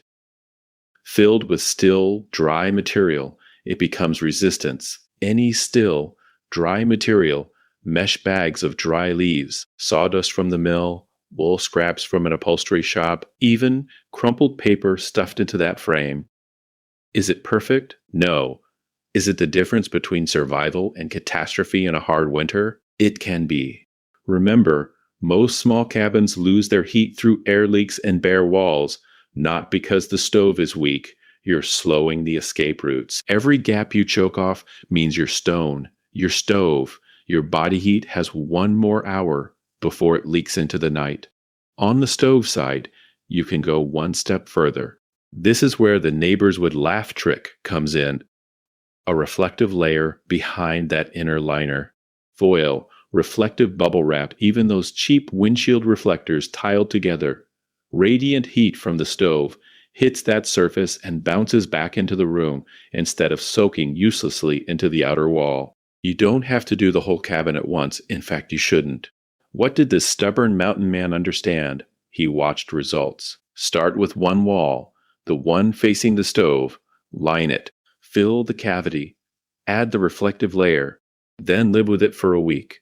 Does that side of the room stay warm longer after the fire dies? Do you burn fewer armloads of wood to feel the same comfort? Write it down. Numbers don't lie, even when your neighbors do. Because in the next section, we're going to push this from theory to hard proof. 2 nearly identical shelters, one with these poor man's upgrades, one without, and a thermometer that will show you something your stove dealer will not want you to see. Those two shelters side by side on the snow give you one more uncomfortable truth. Walls are only half the story. In a small cabin, the real traders are often the places you're not looking. The roof and the floor. Warm air rises. Cold creeps down. In a one-room box, that means more heat can leave through the top and bottom than through all four walls combined. You can build the finest double wall in the mountains, but if your roof is a sieve and your floor is a block of ice, you're still feeding the stove like a madman. What did this stubborn mountain man understand that his neighbors missed? He treated the whole envelope as a fortress, not just the flashy stone wall. Now, let's see what Jacob built under his feet. That deep stone foundation wasn't just there so the cabin wouldn't sink. He dug down, laid heavy rock, and lifted his floor joists well above the frozen ground. Stone again, mass below, not just on the sides. That foundation broke the direct contact with permafrost hard soil that would have sucked heat straight out of his boots. Picture a neighbor's shanty. Logs laid almost on grade, maybe a token rock at the corners, floorboards warped and spaced like organ pipes. You can feel it through your socks. Jacob's floor was different. Tight planks over real joists, driven snug so there were minimal gaps. Between those joists, likely packed earth, bark, maybe straw or moss, whatever he had, to choke off drafts. Not pretty. Effective. That dead air layer under the boards acted like primitive insulation, slowing conduction and stopping the wind from licking the underside of every board all winter long. Before we reveal the exact technique he used overhead, remember this. In a heated box, the roof is the primary battlefield. Hot air piles against it, hunting for cracks. Any gap becomes a chimney. Jacob answered with pitch and overlap. A steep roof, so snow would slide where it needed to, but also stack where it helped. Long boards, staggered seams, each course overlapping the next. Every jointed decision, does heat escape here or not? Over time, winter itself helped him. A frozen cap of snow, maybe even sod or duff thrown up there, became accidental insulation. Cold on the outside, yes, but that snow layer trapped rising warmth like a crude white blanket. Knowledge that's been buried for over a century shows up here. Lift the floor, seal the gaps, and trap the ceiling. Modern builders do the same thing with foam under floors, dense bats between joists, and a simple ceiling liner or vapor barrier stapled under the rafters so warm air can't reach bare boards. You want Jacob's results? Treat your roof like the main front line, your floor like the secret back door. In the next segment, we'll push this to the extreme. What happens when you combine that impossible wall with a disciplined floor and roof, and then measure the woodpile week after week? But there's one more silent thief that decides whether your cabin feels like a refuge or a refrigerator, where you park the fire. Most people treat the stove like a piece of furniture. There's a flat spot in that corner, put it there. Jacob didn't. He treated it like the heart of a living system. What did the stubborn mountain man understand about heat that 2 generations of his neighbors kept missing? Now, let's see what Jacob built around that firebox. His double stone-filled walls were the battery. The stove was the charger, so he didn't shove it against an outside wall and blast half his radiant heat straight into the Montana cold. He centered the fire relative to his mass, not perfectly in the middle of the cabin, but positioned so that when that little iron stove glowed, its line of sight saw as much stone as possible. Picture it, a tight rectangle of logs. Inside that, a heavier rectangle of stone and inner wall. Jacob set the stove so one face radiated toward the thickest run of stone, not toward the door, not toward a thin gable end that could never store much heat. Every evening, that red-hot iron painted the stone with invisible light. The rock drank it in. Contrast that with his neighbors. Stoves crammed into corners, pipe punching straight out the nearest wall, most of the radiation slamming into thin exterior boards or raw log, heating the outside air more than the inside. They weren't charging mass, they were spotlighting the blizzard. Radiant heat is only half the story. The air itself was moving. Inside Jacob's cabin, each firing kicked off a convective loop. Warm air rose off the stove, rolled across the low ceiling, brushed along those charged stone walls, then slid down the far side as it cooled slightly, creeping back along the floor toward the fire. A slow, quiet river of air. No roaring draft. No dead, frozen corner. Before we reveal the exact technique in modern terms, notice the pattern. He made the air touch what he wanted warm. You can do the same. Put the stove near interior mass, not jammed against the thinnest wall. Use a simple half-height partition or a hanging plank to nudge that ceiling flow across your best thermal surfaces instead of letting it shoot straight out a leaky door every time someone walks in. Pattern interrupt. The most efficient place for your stove might be the one that looks awkward in a floor plan. A stove set near a central mass column, a masonry bench, or an inner stone wall turns every burn into a full cabin event. The air loops, the stone charges, the floor doesn't feel like an ice sheet. At 3 a.m., this is knowledge that's been buried for over a century. Jacob's cabin wasn't just thick. It was arranged so that each winter evening, the same modest fire that his neighbors fed all night was quietly loading 8,000 pounds of stone. That charged wall was the difference between survival and catastrophe when the wind howled down off the mountains. In the next segment, we'll push this layout to its logical extreme. We'll follow the heat, mine it by minute, and see how much wood you actually save when every flame is working the night shift for you. That charged wall was the difference between survival and catastrophe when the wind howled down off the mountains. But here's the twist almost nobody in that valley understood. You can have all the stone, all the insulation in the world, and still freeze if your warm air is quietly leaking out through invisible cracks. Now, let's see what Jacob built that his neighbors didn't. Standard cabins in that Montana winter had single log walls, chinked with moss, mud, maybe a strip of cloth jammed in the bigger gaps. On a calm day, they felt warm enough. The moment the wind came up, you could stand in the middle of the room and feel a faint thread of cold sliding along the floor. That wasn't imagination. That was their heat, leaving at 20 miles an hour. Insulation slows heat moving through a solid wall. But when air moves, it cheats. A tiny draft can carry heat away 10, 20 times faster than conduction through wood. It's the difference between holding your hand near a hot stone and sticking it in front of a fan. What did the stubborn mountain men understand that 2 generations of frontiersmen had overlooked? You don't just insulate, you seal. Jacob's inner wall, the one his neighbors mocked as a useless extra, became the air barrier. Fewer penetrations. No driving wind on it. Every hole for the stovepipe, every peg, every joint was on the warm side, protected. The outer logs took the beating. Snow, rain, wind pressure. The inner wall just sat there, quiet and tight, holding a calm pocket of air around that heavy stone. In a typical cabin, the wind rams cold air through every weakness, through chinking that shrank and cracked, around window frames that were never square, under doors that warped as the logs settled. That moving air strips heat off your skin, off your blankets, off the walls themselves.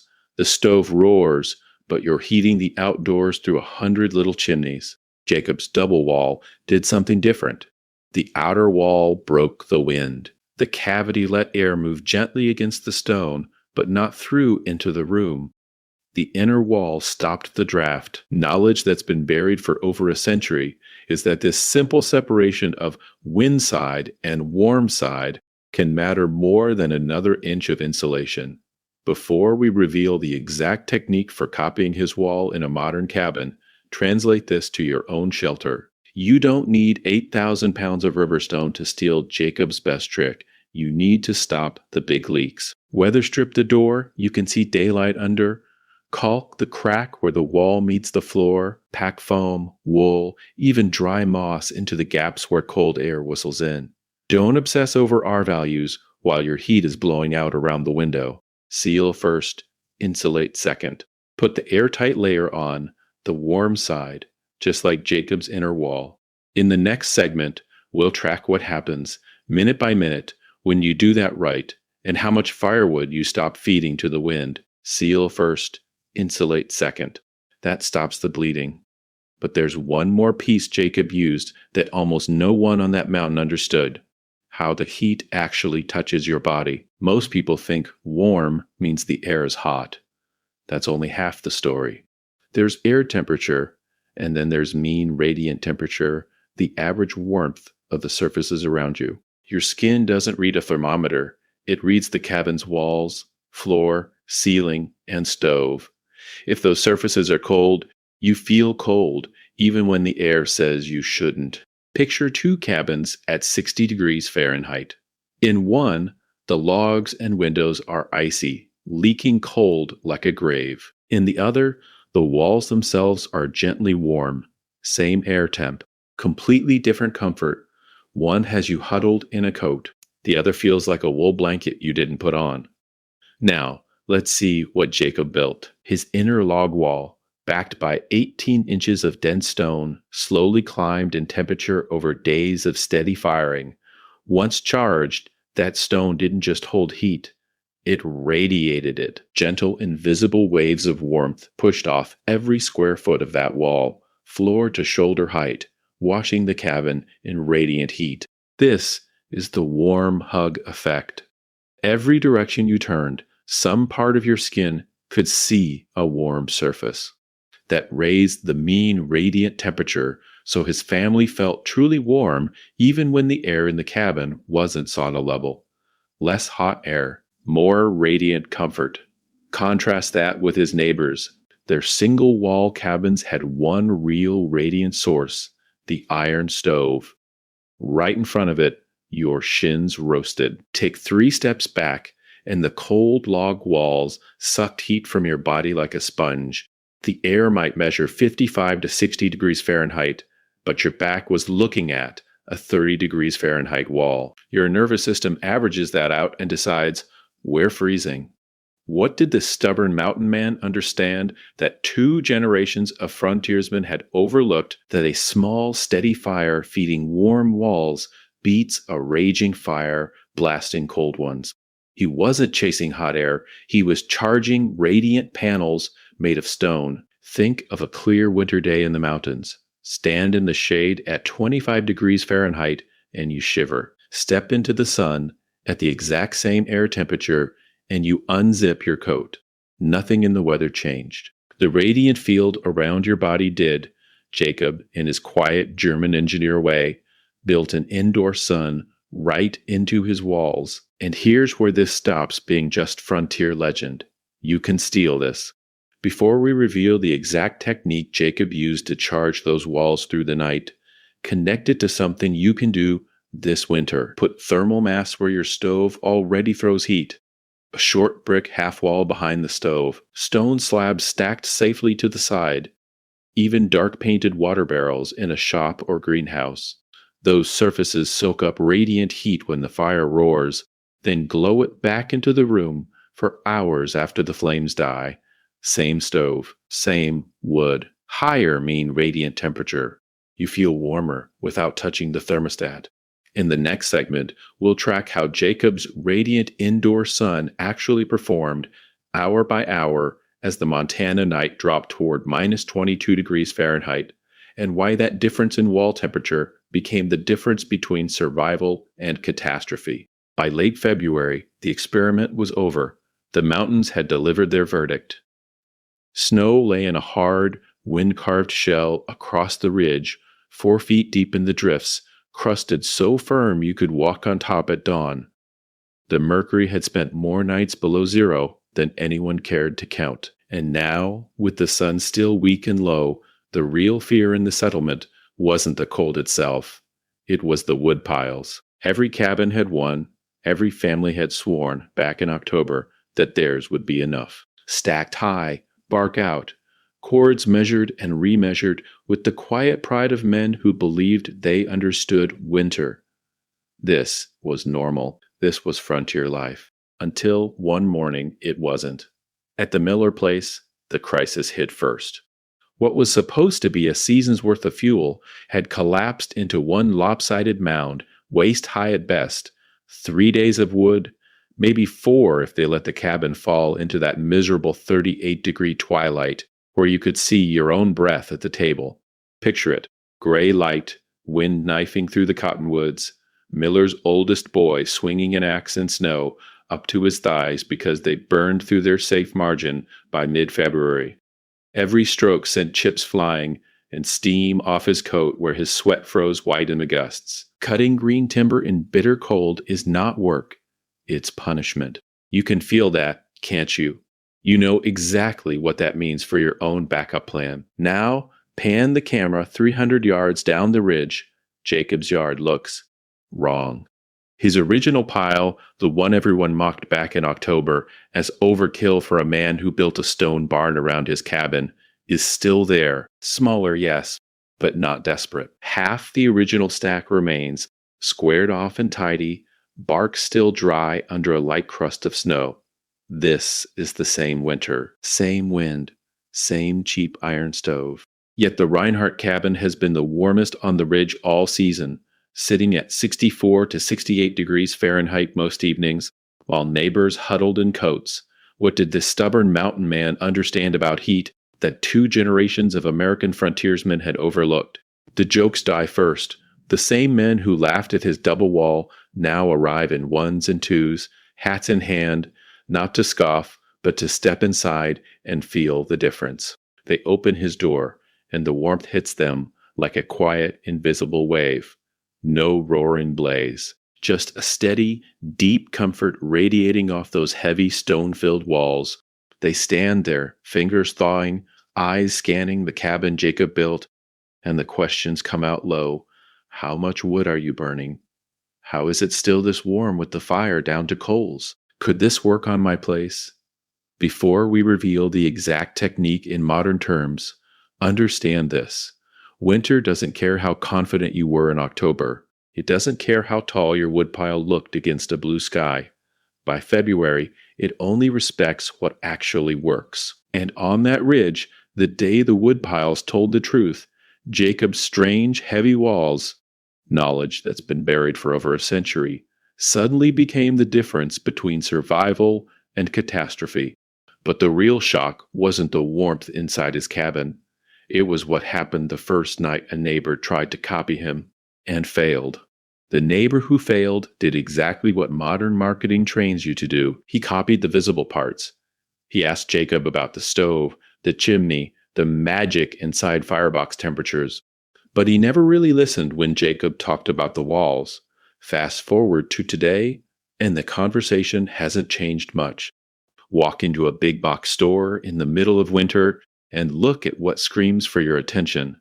Branded rolls of fiberglass, spray foam kits with aggressive names, triple pane windows with chrome-plated brochures, high-efficiency stoves with more electronics than a frontier telegraph office. What do you not see? A quiet aisle labeled, "How to Design a Cabin Shell That Actually Holds Heat," because that doesn't sell by the pallet. What did this stubborn mountain man understand about heat that most modern brochures glide right past? He knew the battle was won or lost in the envelope, in the way the cabin was built to slow conduction, to block drafts, to store heat in stone and timber, and then release it back into the room long after the fire went out. That's not a product. That's a principle. It's easier to sell you R13 in a shiny plastic wrap than to sit you down and explain why a double wall with a 1/8-inch cavity, tight chinking, and several thousand pounds of stone turns your entire cabin into a low-tech thermal battery. It's easier to say, just upgrade to this smart thermostat, than to admit that if your walls leak and your roof bleeds heat into the mountains, the smartest thermostat in the world is just timing how fast you're losing money. Pattern interrupt. The problem is not that modern materials are bad. Fiberglass, foam, High-tech windows, efficient stoves. Used correctly, they're phenomenal. They can make Jacob's method even stronger, but they don't rewrite the physics he exploited with stone and timber. Heat still moves by conduction, convection, and radiation. Thermal mass still needs protection from the cold outside and contact with the warm inside. Air leaks still dominate heat loss in small cabins. None of that changed when someone printed a logo on a roll of insulation. So what happens when people ignore the shell? The same thing that happened to Jacob's neighbors. They oversize the heater to compensate. Today, that means a furnace or boiler that's twice as big as it needs to be, or a wood stove you have to feed like a ravenous animal all night. They're paying for BTUs they never get to enjoy because the cabin is throwing that heat straight back into the winter wind. Here's the part the catalogs won't emphasize. You don't have to buy into an entire product ecosystem to see massive gains. If you understand a few core ideas, air sealing, double layers, controlled air gaps, and some form of thermal mass, you can cut your wood or fuel use dramatically. Jacob did it with logs and river stone. You might do it with framed walls and dense interior masonry, or even barrels of water and a better sealed roof. Before we reveal the exact technique you can copy, you need to see how far Jacob pushed those same old physics, with nothing more than trees from his ridge and stone from his creek. Jacob had one brutal winter and no margin for error. You, sitting in a heated house with the thermostat and cell service, have something he didn't: the luxury to experiment without frostbite on the line. So treat your cabin, garage, or tiny winter shelter like a lab. First experiment, the overnight drop test. No fancy gear, just a thermometer, a notebook, and one cold night. Heat your space like you normally do in the evening. Get it to whatever you call comfortable, and write that interior temperature down, along with the outdoor reading. Then, when you stop feeding the stove or heater, note the time. Do not touch the fire again.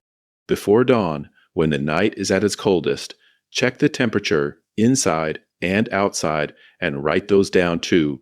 That gap, how many degrees you lost while you slept, is your baseline. That's the number Jacob was quietly attacking when his neighbors told him, just burn more wood. What did this stubborn mountain man understand that they refused to measure? Now, let's see what Jacob built, in miniature, inside your own walls. Second experiment. A tiny thermal mass trial.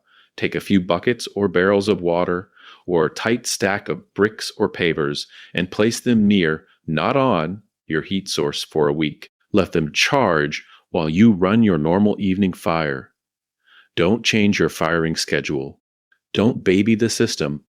After several days, repeat the overnight drop test exactly the same way. Did the cabin cool slower? Did the low point before dawn hold a few degrees warmer? If you see even a small change, you're watching the same physics that let Jacob's stone wall coast through the worst hours of a Montana winter. Third experiment. Hunt the invisible enemy that stole most of his neighbor's heat, drafts. On a cold, still evening, turn the fire down low. Take a candle, a stick of incense, or just a wet hand, and move slowly along baseboards, window frames, door edges, and where the roof meets the wall. Watch the flame flick, the smoke stream bend, or feel that thin blade of moving cold air. Mark the worst leaks. Then seal them with whatever you have, weather stripping, caulk, tape, even heavy fabric. Run the overnight drop test again. How much did your leak surgery buy you? If you have access to two spaces, a garage and a shed, two small cabins, even two big boxes in a barn, you can push this further. Build a simple mock-up double wall in one, an inner skin, an air gap, maybe a line of bricks or water jugs against the inner face. Leave the other single wall, heat both to the same temperature, kill the heat, and log how fast each cools. That cooling curve, side by side, is knowledge that's been buried for over a century, replayed in real time. Jacob had one winter to get it right. You have as many as you want. Each test you run, each degree you save, moves you closer to the difference between survival and catastrophe if the grid ever fails. In the next section, we'll take these crude experiments and show you the exact wall layouts and field-tested tweaks you can copy before your next winter truly begins. Jacob had one winter. You have a lifetime of winters ahead of you, and yet most people will never question the first wall they're handed. On the frontier, tradition wasn't a vibe, it was a filter. If a cabin design kept a family alive through 3 Montana winters, you copied it. If it failed, you didn't hear about it because the people who built it weren't there to talk. This was natural selection in timber and stone, conservatism with a pulse. So when Jacob built a double wall and poured 8,000 pounds of stone into it, he wasn't just tinkering. He was walking away from the one pattern that had proven itself in those mountains. His neighbors watched him in that half-amused, half-concerned way people reserve for the man who might be a genius or might be digging his own frozen grave. What did this stubborn mountain man understand that made him willing to gamble? He knew the environment had shifted. The winter of 1876 was already whispering colder, earlier, harder. Game was thinning. Wood was farther from the cabin each week. The old rule, just cut more firewood, was colliding with a body that could only swing an axe so many hours a day. Here's the part we forget. If Jacob's double wall experiment had failed, there was no backup grid, no motel in town. Failure meant his children breathing steam in their blankets while the indoor water bucket skinned over with ice. It meant that difference between survival and catastrophe wasn't a metaphor. It was the overnight low. Now contrast that with your reality. If you try a new wall layout in a workshop or add thermal mass to a modern cabin, the worst case is usually a higher heating bill and some embarrassment in a forum thread. Yet people cling to the proven single wall, the leaky bushcraft shelter, the oversized stove that must be fed every 90 minutes because changing the walls feels like heresy. Or worse, like you might look foolish if it doesn't work. This is where the mindset has to flip. Respect tradition, but interrogate it. Before we reveal the exact technique you can copy, notice what Jacob actually did. He treated the winter as a laboratory. Nature ran the test. The thermometer, the woodpile, and the frost on the inside of the wall were his data. You can do the same with almost no risk. Seal one cabin tighter and log the indoor temperature drop overnight. Add stone, cob, or even water barrels as thermal mass and measure how many hours the space stays warm after the fire dies. Question the normal layout that bleeds heat through thin walls and uninsulated roofs. Because in an era of rising energy costs and more people fleeing cities for off-grid land, that willingness to rethink walls and heat is becoming frontier thinking again. Knowledge that's been buried for over a century is suddenly worth real money. The courage Jacob had in 1876 to say, "What if the wall is wrong?" might be the most valuable tool you carry into your next winter. Now, let's see what Jacob built in detail and how you can borrow his courage without staking your family on a 40 below experiment. So let's pull this out of 1876 and drop it straight into your world. You might not be in the Bridger Mountains with a double log wall and 8,000 pounds of stone, but you still fight the same enemy Jacob did: cold air, thin walls, and a fire that never seems to keep up. What did this stubborn mountain man understand that you can steal without rebuilding your whole cabin from scratch? 3 moves. 3 upgrades you can bolt onto almost any shelter, from a permanent home to a weekend deer shack or a van parked on a windy ridge. First, build yourself an inner cabin. Not in theory, in wood, fabric, or panels. Jacob used 2 walls. You can cheat and fake that second wall on the inside. In a full cabin renovation, that might mean framing a light stud wall inside your log or block wall, dense insulation in between, then sheathing it tight so the interior volume is smaller, warmer, and calmer. In a hunting shack, it could be as crude as tacking OSB or pallet boards over exposed studs. hanging wool blankets behind a bunk, or even rigging a canvas liner to drop the ceiling.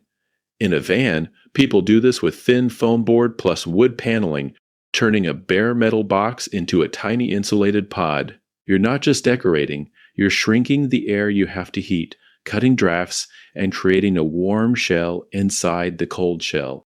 Second, give your fire a battery. Jacob poured his into the walls with stone. You can park yours right beside the stove. Thermal mass near your heat source. Brick, stone, earth, even water. Acts like a slow sponge for heat.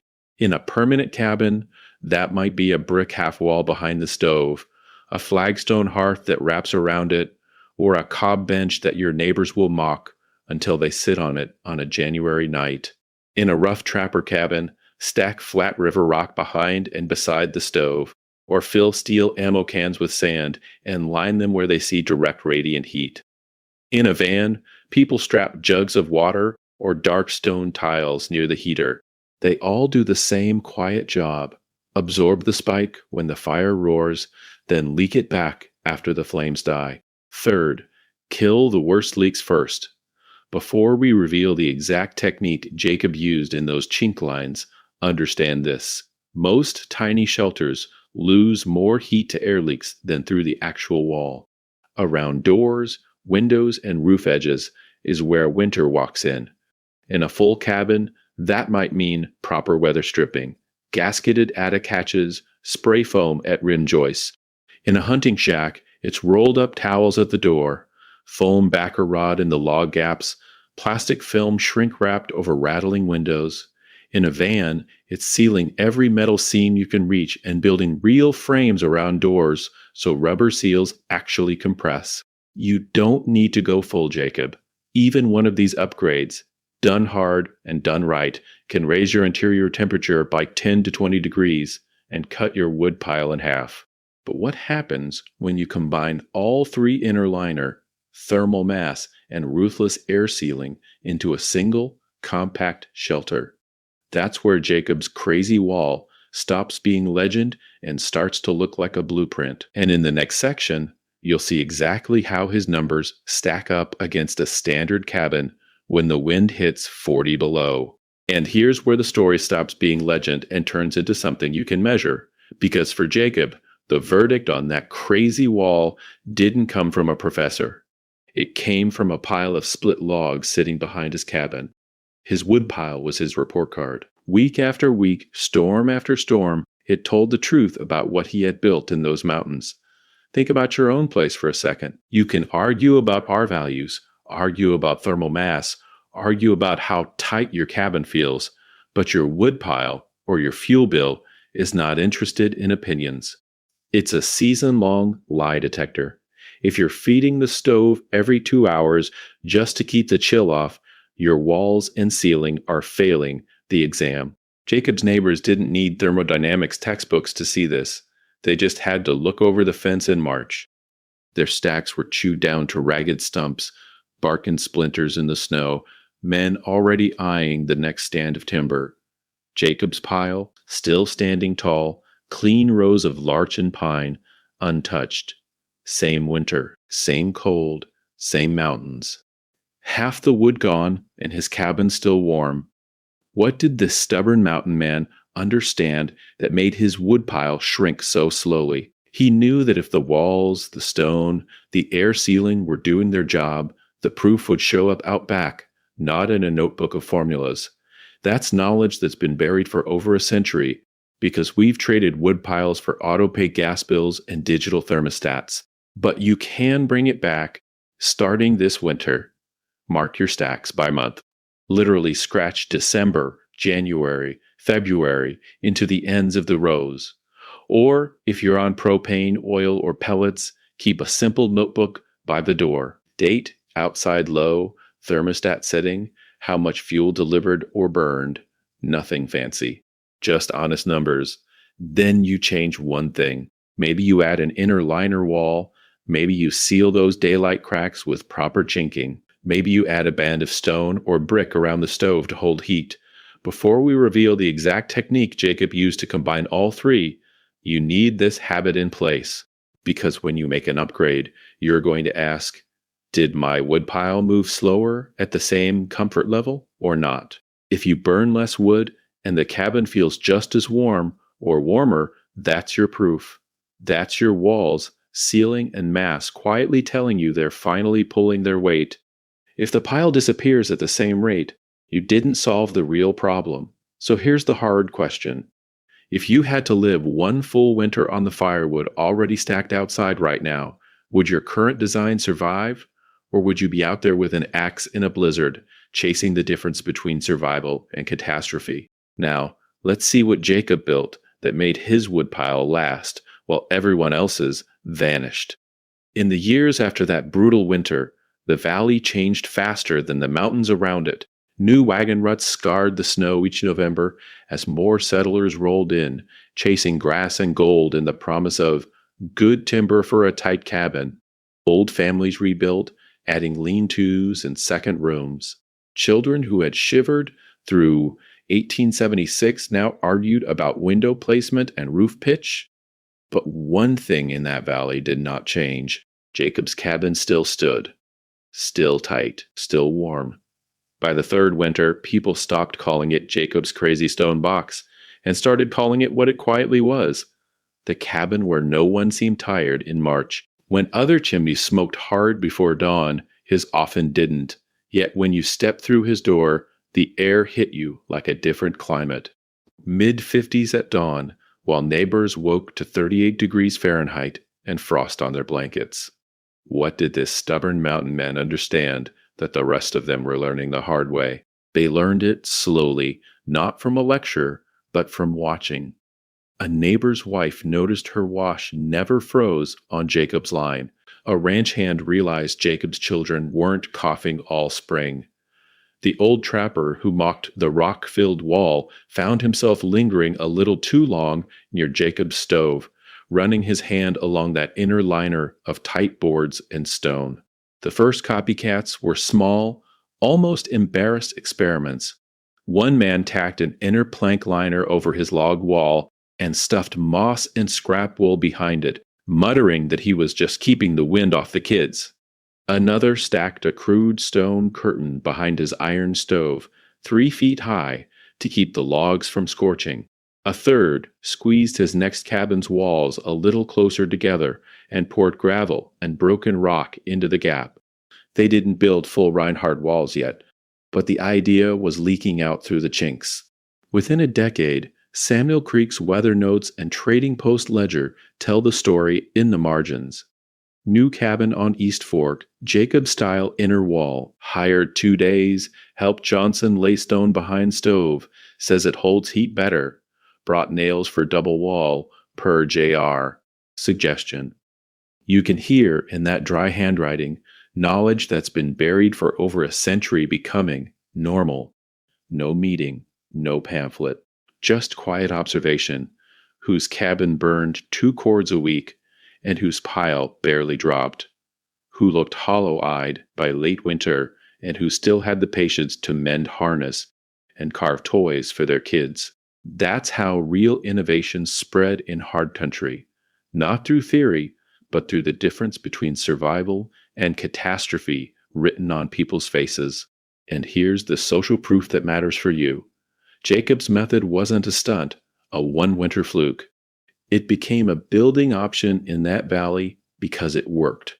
Because those stone-filled double walls kept heat in when the cold pressed hardest. Because, year after year, the cabin he built outperformed the cabins everyone else thought were good enough. Before we reveal the exact technique you can copy with modern tools and materials, remember this. An idea that quietly rewrites a valley's building rules is an idea worth stealing. Jacob's cabin didn't just win one winter. It exposed a pattern, a way of thinking about heat and cold that you can drag straight out of 1876 Montana and into your next build in the mountains, the suburbs, or a tiny off-grid trailer. Now, let's see what Jacob built in terms of principles, not museum details. First, layered walls. He had log, then stone, then log again, but the real move was this. No single, thin barrier between fire and blizzard. He created a sequence: warm interior surface, controlled air gap, heavy mass, outer shell. Each layer slowed heat loss in a different way. Second, controlled air gaps. Not random drafts whistling through bad chinking, but a deliberate cavity where air could move just enough to even out temperatures without becoming a wind tunnel. That 1/8-inch space let warm air brush the stone, charge it, and then sit there, trapped, instead of racing straight outdoors like in his neighbors' cabins. Third, added thermal mass. Stone, in his case, about 8,000 pounds of it. But the principle is simpler. Give your cabin flywheel weight so the temperature can't swing wildly every time the fire dies. That can be stone, cob, earth, water barrels, even dense interior walls that see the stove's radiant heat. The material might change. The job it does not. And last, he thought hard about where humans actually live inside the space. Where you sit, where you sleep, where your back rests against a wall when the wind howls. What did this stubborn mountain man understand that his neighbors missed? That comfort is local. It's not just the average room temperature, it's the temperature right where your skin and lungs exist.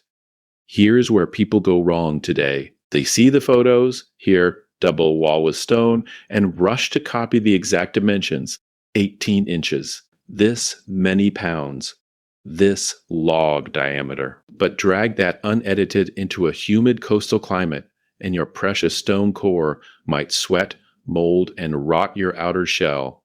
Cram it into a tiny mobile cabin on a weak trailer frame, and 8,000 pounds of river rock becomes the difference between survival and catastrophe. Of your axle, the move is not to worship Jacob's materials, it's to think like Jacob.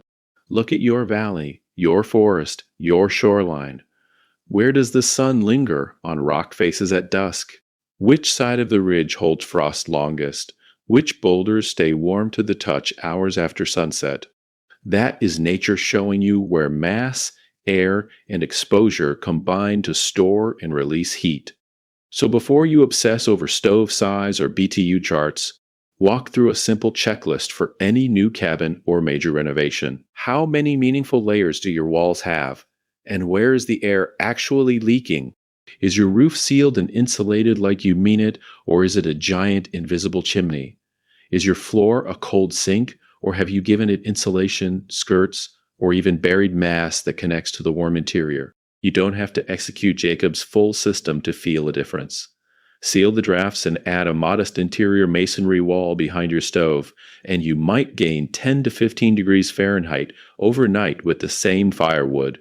Insulate the roof properly and add a reflective layer where it counts, and suddenly your cabin holds heat hours longer.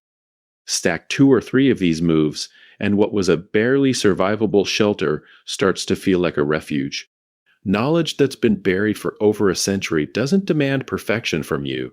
It just asks you to stop fighting winter with raw flame alone and start enlisting your walls, your mass, and your air to work on your side.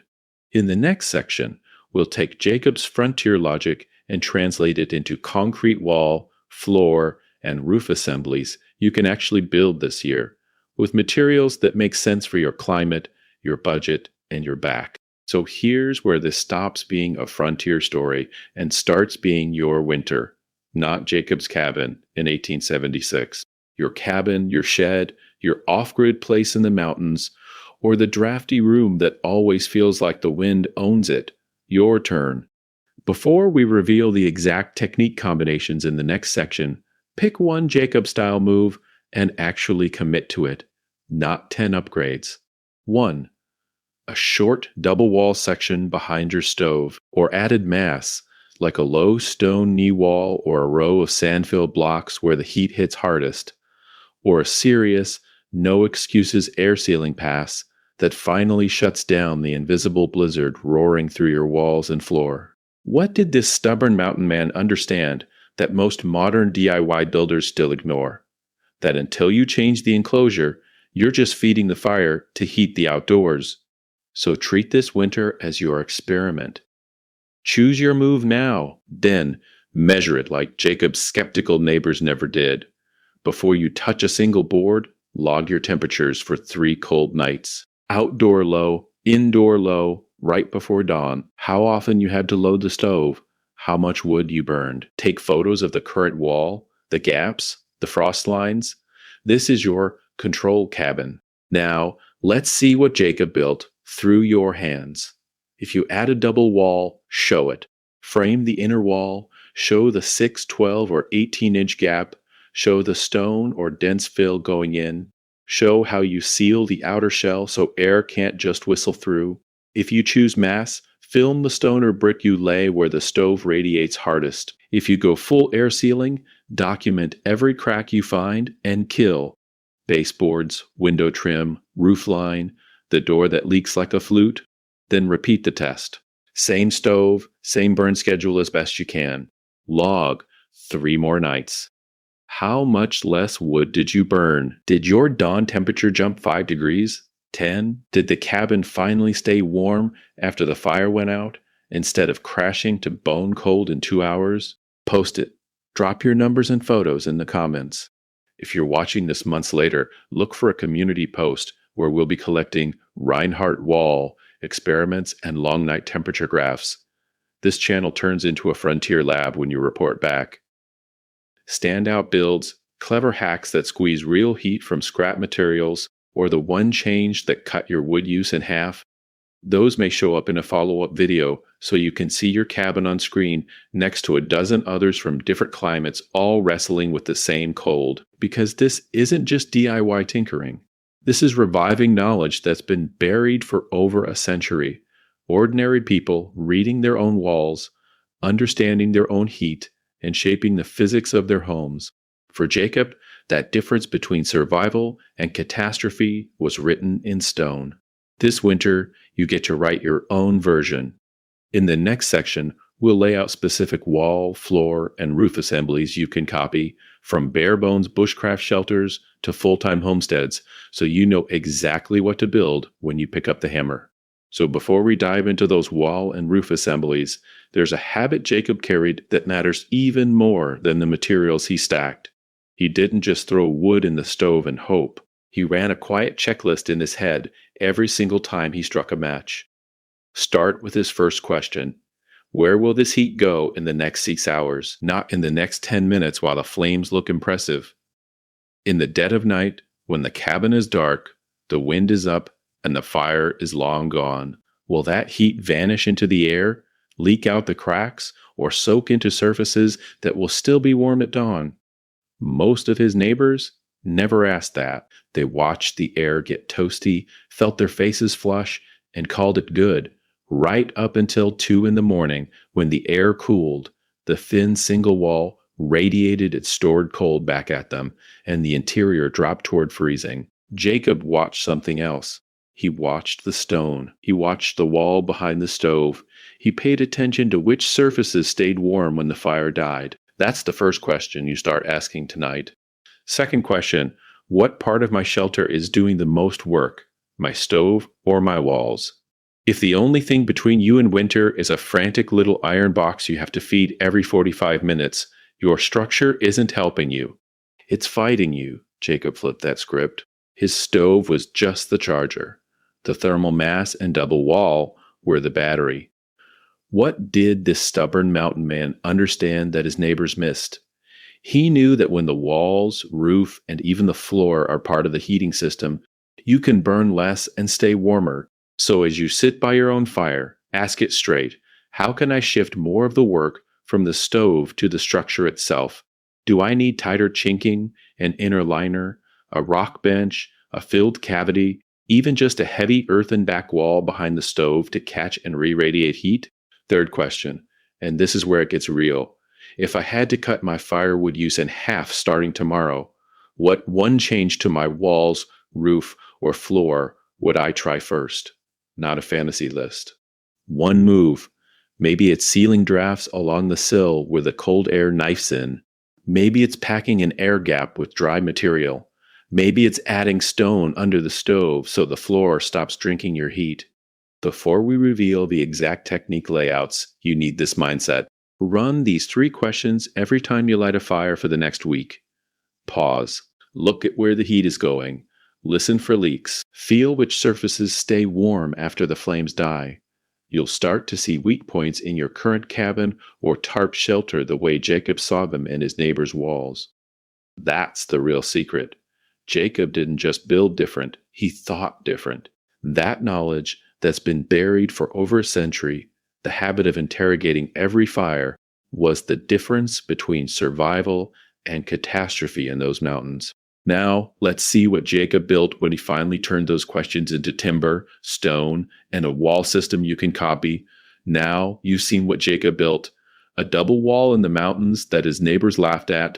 A crazy idea in 1876 that only made sense when the real winter hit. Same blizzards, same valley, same scrawny lodgepole for firewood.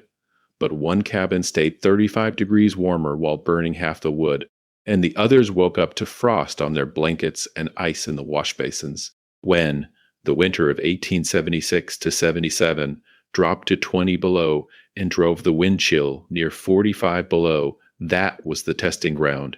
Not a theory, not a sketch in a notebook. A brutal winter that didn't care about opinions. Jacob's stone-filled double wall turned into a silent third hand on the stove, holding heat long after the fire died, while his neighbors shoveled cord after cord into leaky single-wall cabins. What did this stubborn mountain man understand? That the fight isn't just to make heat, it's to keep it. Design the cabin so the heat you've already paid for, in sweat, in saw blades, in blistered hands, doesn't flee into the night. So the principles are simple, and they haven't changed since those log walls went up. First, you trap heat instead of chasing it. You layer your walls, even if that layer is just an inner liner and a dead air gap.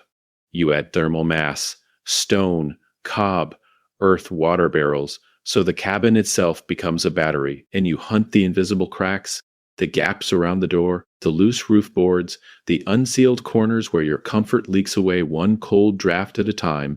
That knowledge that's been buried for over a century matters more now than it did in 1876. Energy prices climb. More people are pushing into off-grid life, tiny homes, hunting cabins, mountain shacks. The stakes are different, but the line is the same. The difference between survival and catastrophe in those mountains is now the difference between a livable winter bill and a season of debt, or a failed homestead. So, what do you change after seeing Jacob's cabin? Do you add a second skin of boards inside your shed? Stack stone behind your stove to hold the evening burn? Seal that little gap you've been ignoring above the door? Tell me. Drop your coldest shelter story in the comments, frost on the pillow, frozen boots, the night the stove went out, and what you're going to rebuild before next winter. If this helped you think different about heat, hit like so more people see it. Subscribe if you want more field-tested cabin design, not just pretty drawings. Share this with the one friend who still thinks the answer is just cut more wood. Because we're not done. Next, we're taking Jacob's idea into the present. A full, modern micro-cabin walkthrough with a Reinhardt-style wall, live temperature logs, and viewer-submitted experiments putting double walls and thermal mass head-to-head with standard builds. You've seen the frontier proof. Now come back and watch what happens when we test it with modern tools and your designs.